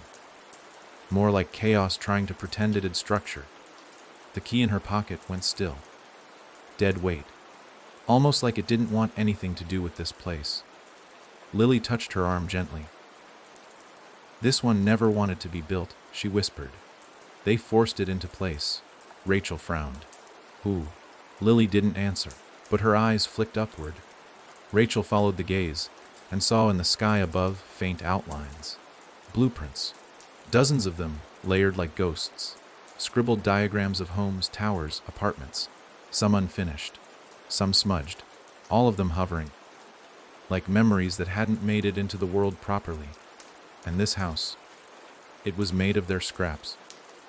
Someone tried to erase this place, Rachel said quietly, but it wouldn't let go. The door didn't creak when she opened it. It screamed, but not in sound, in sensation, as if her body remembered pain the moment she stepped across the threshold. Inside, everything was wrong. Rooms were built upside down. Ceilings hung where the floor should have been. Doors led to nowhere, or worse, back into themselves. Mirrors reflected things Rachel hadn't done but could have. A version of herself sat at a dining room table, laughing with a man she'd never met, a child in her lap. Another showed her with dead eyes, alone, scribbling words on a wall that blawed every time she finished a sentence. Each room was a choice unmade, Each step forward, a decision rewound. This wasn't a house. It was a prison made from possibility. The hallway stretched, split, and then rotated on its axis. Rachel gripped the wall, but it wasn't a wall anymore. It was skin, human skin, textured with hair and goosebumps and heat. She pulled her hand back with a gasp. Lily was gone. No footsteps. No voice. Only the groaning of walls trying to rearrange themselves faster than her thoughts. She ran, room to room, time fraying at the corners. One room was filled with clocks, every single one ticking a different regret. Another was pitch black except for the sound of her own voice, whispering lies she'd told to protect others. The house wasn't haunting her with the past. It was daring her to regret every moment of mercy she had shown. Every time she'd turned away. Every time she'd told someone she was fine when she was anything but. At the center of it all, she found the heart of the house. A spiral staircase, folding into itself, disappearing into what looked like the core of a storm. And someone stood there. Not Lily. Not herself. Not even a stranger. A woman with no face, only hands, writing, ceaselessly. She sat at a desk with no legs, floating in air that wasn't stable, scribbling on pages that instantly turned to walls around her.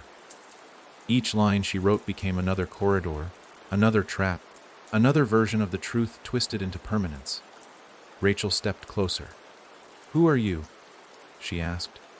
The woman didn't stop writing, but her voice answered from the wall beside her. "I'm the architect of what they couldn't admit." Pages turned around Rachel like a cyclone.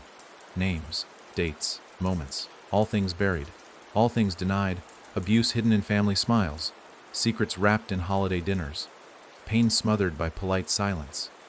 "They made me build it," the woman said, one lie at a time, until I didn't know how to stop. Rachel felt the house tighten. It didn't want her to leave. Not because it hated her, because it needed her. "You want to be torn down," Rachel whispered. The writing slowed, then stopped. Finally, the woman turned. Still no face, but the pen fell from her hand, and she nodded. Rachel reached into her pocket and pulled out the key. It was warm now, alive, ready. She didn't know where to place it. There was no lock. So she pressed it to the nearest wall.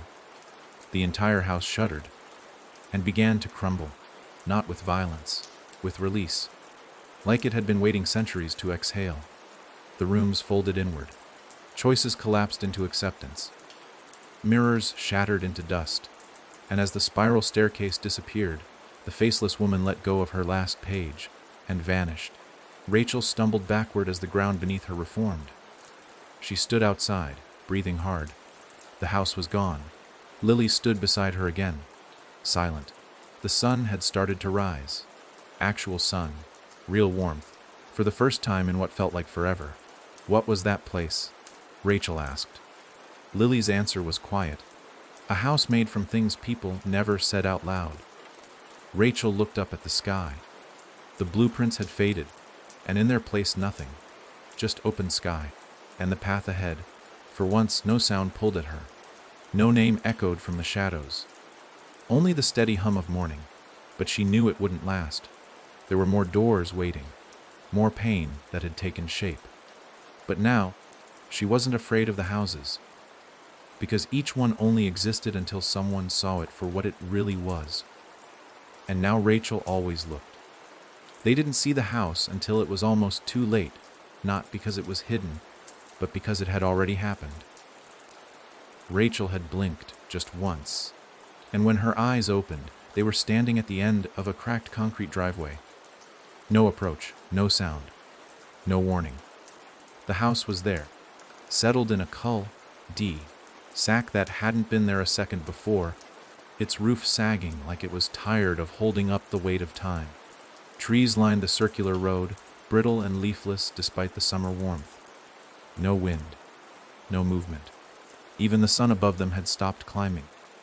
It just hung there, too high for morning, too low for noon, bleeding dull gold across the windows. Rachel didn't want to move, and not because she was afraid. This time it was something different. A pull. like the place had already taken her, and now it was just waiting for her to catch up. Lily looked around, eyes narrowing. "It's not just still," she said. "It's stuck." The house didn't hum. It didn't pulse. It simply existed. But in a way that made Rachel's skin itch. The porch was covered in dried leaves that never crunched. The doorbell had a smear of something dark across the button. She stepped onto the porch and felt the first tug. Time warped. Her hand reached for the knob, but it moved too slow, like syrup in winter.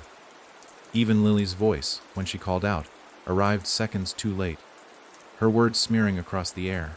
Rachel pressed forward and opened the door, and time swallowed her. Inside, the house was frozen in mid-moment. A plate suspended halfway to the floor in the kitchen, just inches above shattered glass. A fan turning at a glacial crawl. A TV screen flashing the same distorted frame over and over. Rachel's face, but aged, twisted, blinking too slow to mean anything. She tried to speak, but her voice came out in fragments. 3 seconds behind her thoughts. The house was filled with clocks, dozens of them. All wrong, some racing, some moving backward, one dripping its hands like wax, another turning so fast it blurred into nothing.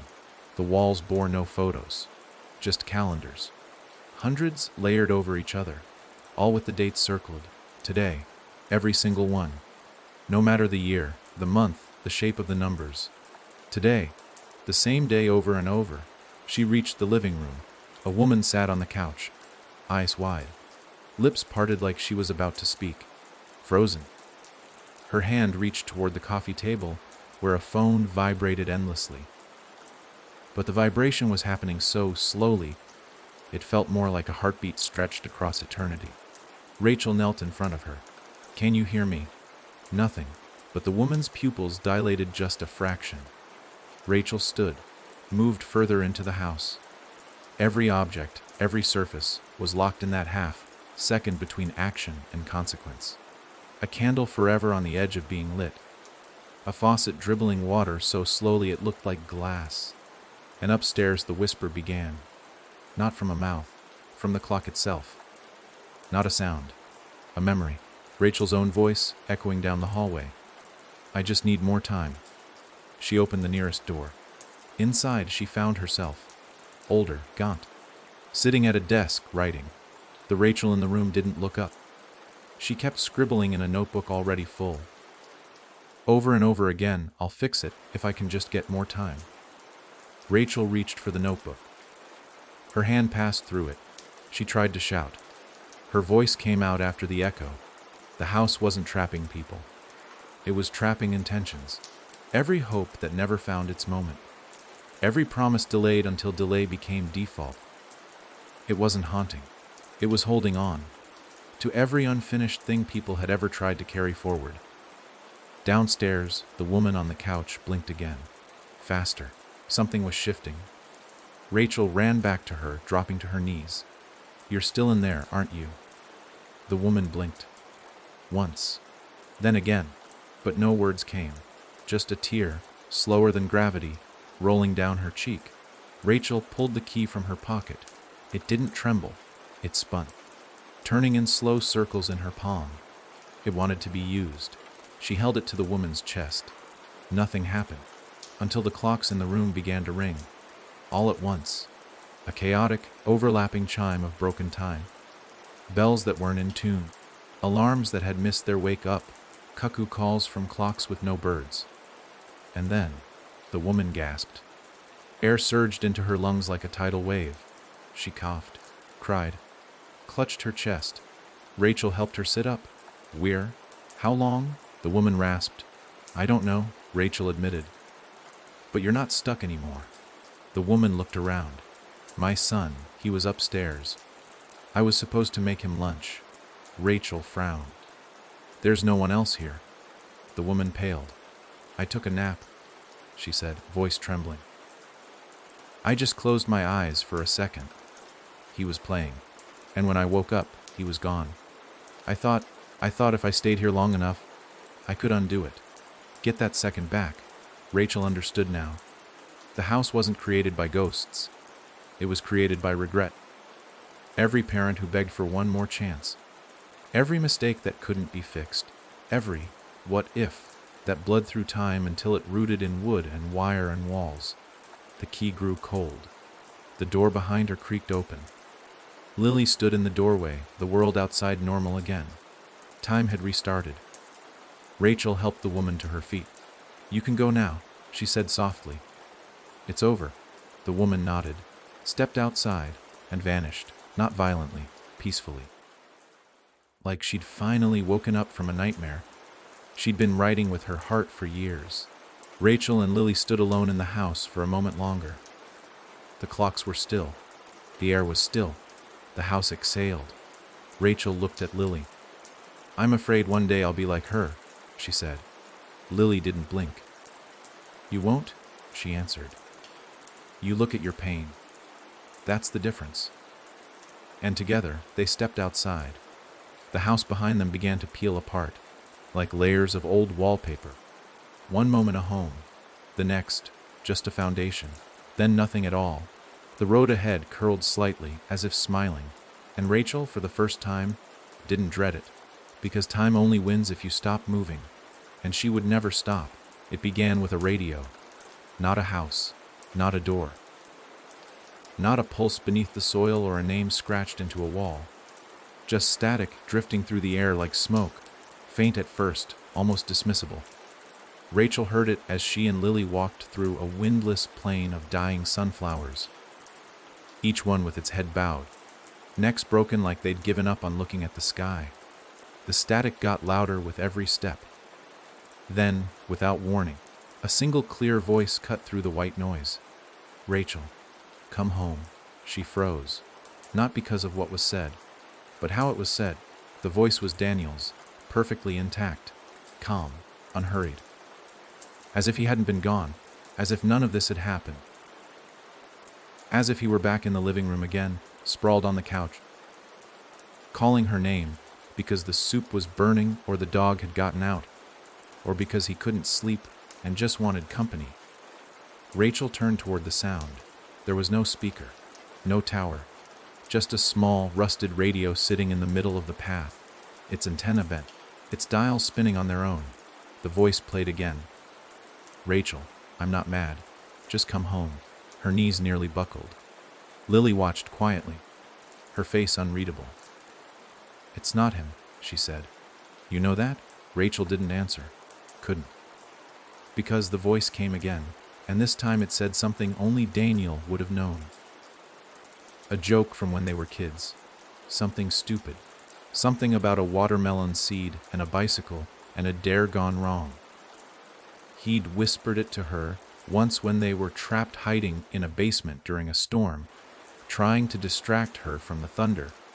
And now it played over and over. Rachel stepped closer to the radio. She reached down, touched the knob, and the sky split, not with light, not with sound, but with memories. The air warped, the flowers crumbled, and the plane fell away beneath her feet like a trapdoor opening. The world didn't vanish, it rewound, and she was home. Not metaphorically, literally. She stood in her childhood kitchen, unchanged. The table with one short leg. The linoleum peeling by the fridge. The dent in the ceiling, where Dad had thrown a wrench once during an argument. It was all there, and across from her, sitting at the table, Daniel. Alive. Real. Eating cereal like nothing was wrong. He looked up and smiled. "Hey, you're late." Rachel's hands shook. She stepped closer. Are you?" He frowned. "You okay? You look like you've seen a ghost." "I have," she whispered. He kept smiling. The room smelled like cinnamon. The sunlight fell through the window like honey. Everything was perfect. Too perfect, she knew it. This wasn't real. It was a trap. But God, how she wanted to believe. "Sit with me," he said. Just for a little while. And she did. She sat. Because what else could she do? Her brother was across from her. Breathing, blinking, laughing, they talked. And for every question she asked, "What day is it? How did you get here? Do you remember the key?" He answered with distraction. Jokes, deflection, A story about school, a story about their mom, but never the truth, until she asked, very quietly, "Why did you leave me?" His face changed. Not like it soared or darkened, it froze. Mid-bite. Mid-laugh, his eyes turned glassy. And for the first time, Rachel saw the illusion slip. A tear ran down his cheek, and then he whispered, "Because I didn't think I deserved to stay." The kitchen flickered. The radio screeched in the distance, and the whole house shuddered. "Rachel," Daniel said, voice breaking, "they won't let me go unless you let me be gone." She grabbed his hand. It was warm. Too warm. The warmth of something burning from the inside. "No," she said. "Not yet. You're holding me here." The words sliced through her. She tried to deny it, but she knew. Ever since she started walking these cursed roads, opening doors and unlocking grief, she had always looked for him. Not to mourn him, but to find a way to rewrite the end. Somewhere deep in her, a desperate part still believed she could claw him back, change what happened, rewrite the final page, but now he was asking her to stop. The radio outside crackled again. This time, "Rachel, it's okay to keep walking." Daniel's hand was fading, not in light, in memory. She could feel it. She could feel him slipping into that place where memories no longer pulse with pain, but simply become part of who you are. The place beyond clinging. She stood up and whispered, "I'll never forget you." His smile returned. "I hope not. I'd haunt you." The kitchen dissolved. The floor turned to ash, and Rachel was back in the field. The sunflowers had regrown, tall, alive. The radio lay silent, dead. Lily walked to her side. "Did you say goodbye?" Rachel nodded. "No," she said. "I finally said thank you." They walked on. And though the path ahead darkened, Rachel's steps were steady, because some ghosts aren't meant to be banished. Some are meant to be loved and let go. The road grew narrow, swallowed by trees that bent low, their branches tangled like desperate hands, clawing at a sky too far away to reach. Rachel's steps slowed as the dense forest thickened, swallowing light and sound. The air was heavier here, thick with a scent she couldn't name. Something between damp earth and old sorrow. She kept the key close, tucked beneath her shirt, its weight steady against her heart. Lily walked beside her, quiet but alert, eyes scanning the shadows as though they might shift and speak at any moment. Ahead, a house emerged, not perched or settled, but floating just above the ground, roots hanging from its frame like torn veins. Its windows were mirrors, reflecting everything but what stood before them. Rachel caught her breath. This was no ordinary house. It was a prison of reflections, traps that showed not the present, but the past, the what could have beens. The moments stretched thin by regret. She stepped closer, and the front door opened on its own, inviting but silent. Inside, the air was cold enough to burn. The walls weren't painted. They were glass, but shattered into thousands of tiny fragments, each one reflecting a different version of herself. The scared girl hiding in her closet, the exhausted mother trying to hold a family together, the sister who never said goodbye. She could see herself in every piece, fractured and incomplete. Lily whispered, "This house doesn't show what is. It shows what you fear to see." Rachel nodded, swallowing the lump in her throat. She walked through the hall, each step echoing in the hollow space, surrounded by 1,000 impossible selves.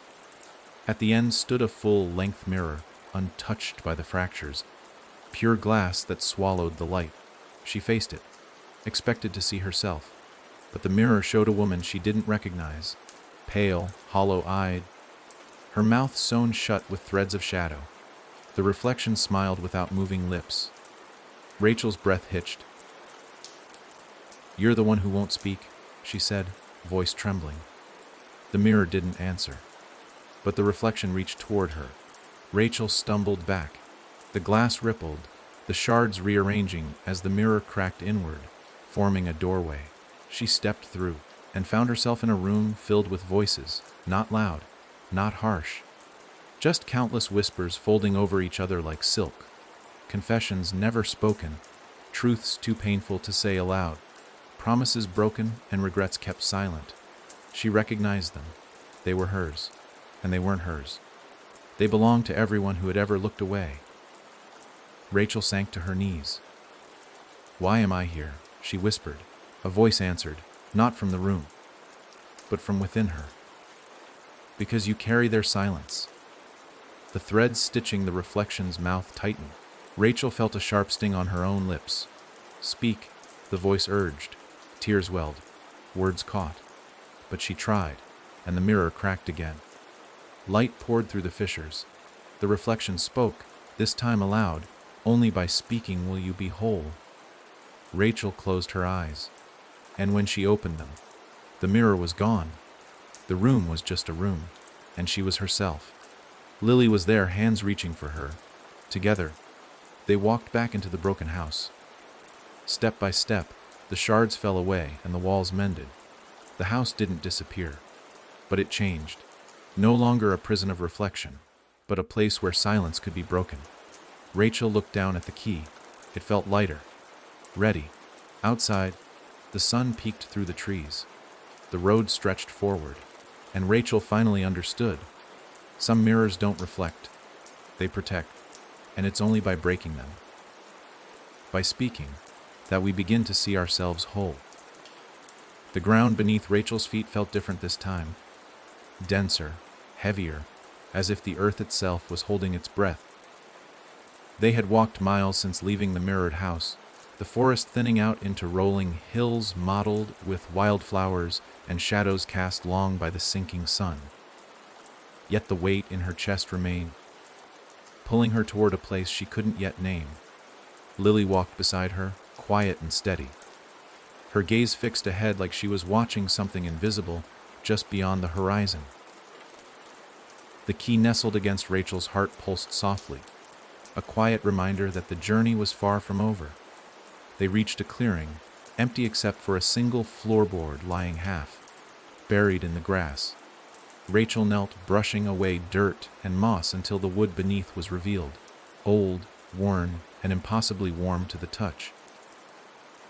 As she pressed her palm against it, the floorboard shifted, sliding away like a door opening to a hidden room below. The air that escaped was thick with the scent of forgotten memories and silent tears. Lily peered down into the darkness. "The floor remembers," she said simply. Rachel swallowed her fear and climbed down the narrow stairs. The room below was small, walls lined with photographs and letters pinned haphazardly, their edges curled and yellowed with age. Every image was a frozen moment of grief, smiles forced, embraces held too tight, hands letting go too soon. In the center stood a cradle, empty but for a single, faded ribbon tied loosely around one corner. A whisper threaded through the air, soft but urgent, "Remember." Rachel's eyes filled as she reached for the ribbon. The room pulsed with every unspoken apology and every loss locked beneath the floorboards she had ignored for so long. The silence here was not empty. It was full, brimming with the weight of all that had been buried deep inside. Who lived here? Rachel asked the shadows. A figure emerged from the corner, a woman, translucent and trembling, her eyes heavy with sorrow. "I did," she said, "and I never left." Rachel stepped closer, heart aching. "Why are you here?" "Because I was forgotten. Because no one listened when the floor creaked beneath my feet." Her voice cracked. "Because silence can build walls stronger than stone." Rachel knelt beside her, holding the ribbon gently. "I hear you now." The room softened, light spilling in where darkness had reigned. The photographs fluttered like wings, rising toward the ceiling before dissolving into a shower of glowing dust.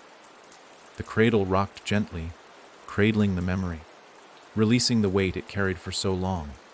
Above, the floorboards slid closed, sealing the room once more. Rachel climbed back up, feeling lighter, as if some part of the earth had exhaled alongside her. Lily reached for her hand, and together they stepped into the clearing, the sun dipping below the horizon with a promise of dawn. Rachel looked down at the key. It was warm again, steady, patient. The path ahead was uncertain, but now she carried not just keys and memories, but the courage to face the silence beneath her feet. The road stretched onward, whispering their names into the coming night. The last stretch of road was nothing but a thin thread of cracked asphalt, winding through a valley wrapped in mist that clung to the earth like a shroud. Rachel felt the weight of the journey settle deep into her bones. The endless chain of houses, rooms, mirrors, and floors behind her like ghosts trailing in the wind. Lily walked quietly by her side. No longer the frightened child, but a steady presence, part guide, part guardian. The key nestled beneath Rachel's shirt pulsed faintly, warm but insistent, as if urging her forward toward the end of this path. Ahead, through the swirling fog, a door stood alone in the middle of the road. It was old and weathered, its wood cracked and worn smooth by time, with iron hinges rusted but sturdy. There was no frame, no walls, just the door itself waiting silently. Carved across the top in letters worn thin by countless years was a single word: home. Rachel's breath caught. She reached out, her fingers trembling as they brushed the surface. The key in her pocket flared, warming rapidly, as though recognizing its final match. She looked at Lily, whose eyes held no fear, only resolve. Together, they stepped through. The world shifted beneath their feet. The mist gave way to familiar sights. A porch swaying gently, the scent of fresh bread wafting through open windows, laughter echoing faintly like a song long forgotten.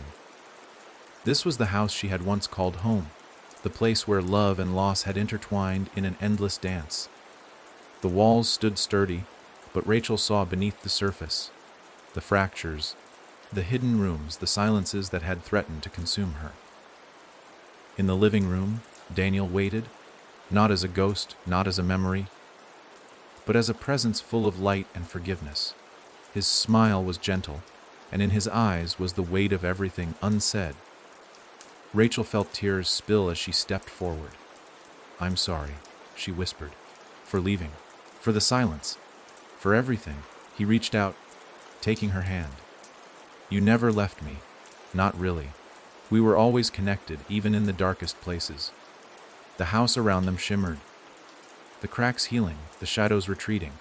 The silence was broken, not by noise, but by understanding. Rachel realized then that home wasn't a place. It was a truth they had both been seeking, a place inside themselves where pain could coexist with peace. Lily smiled softly, joining their hands. Together, they stood at the threshold of what had been lost and what could still be found. Rachel looked down at the key one last time. It was cool now, its purpose fulfilled, its weight lifted. The door closed gently behind them, not as an ending, but as a beginning, because some doors don't trap us, they lead us home.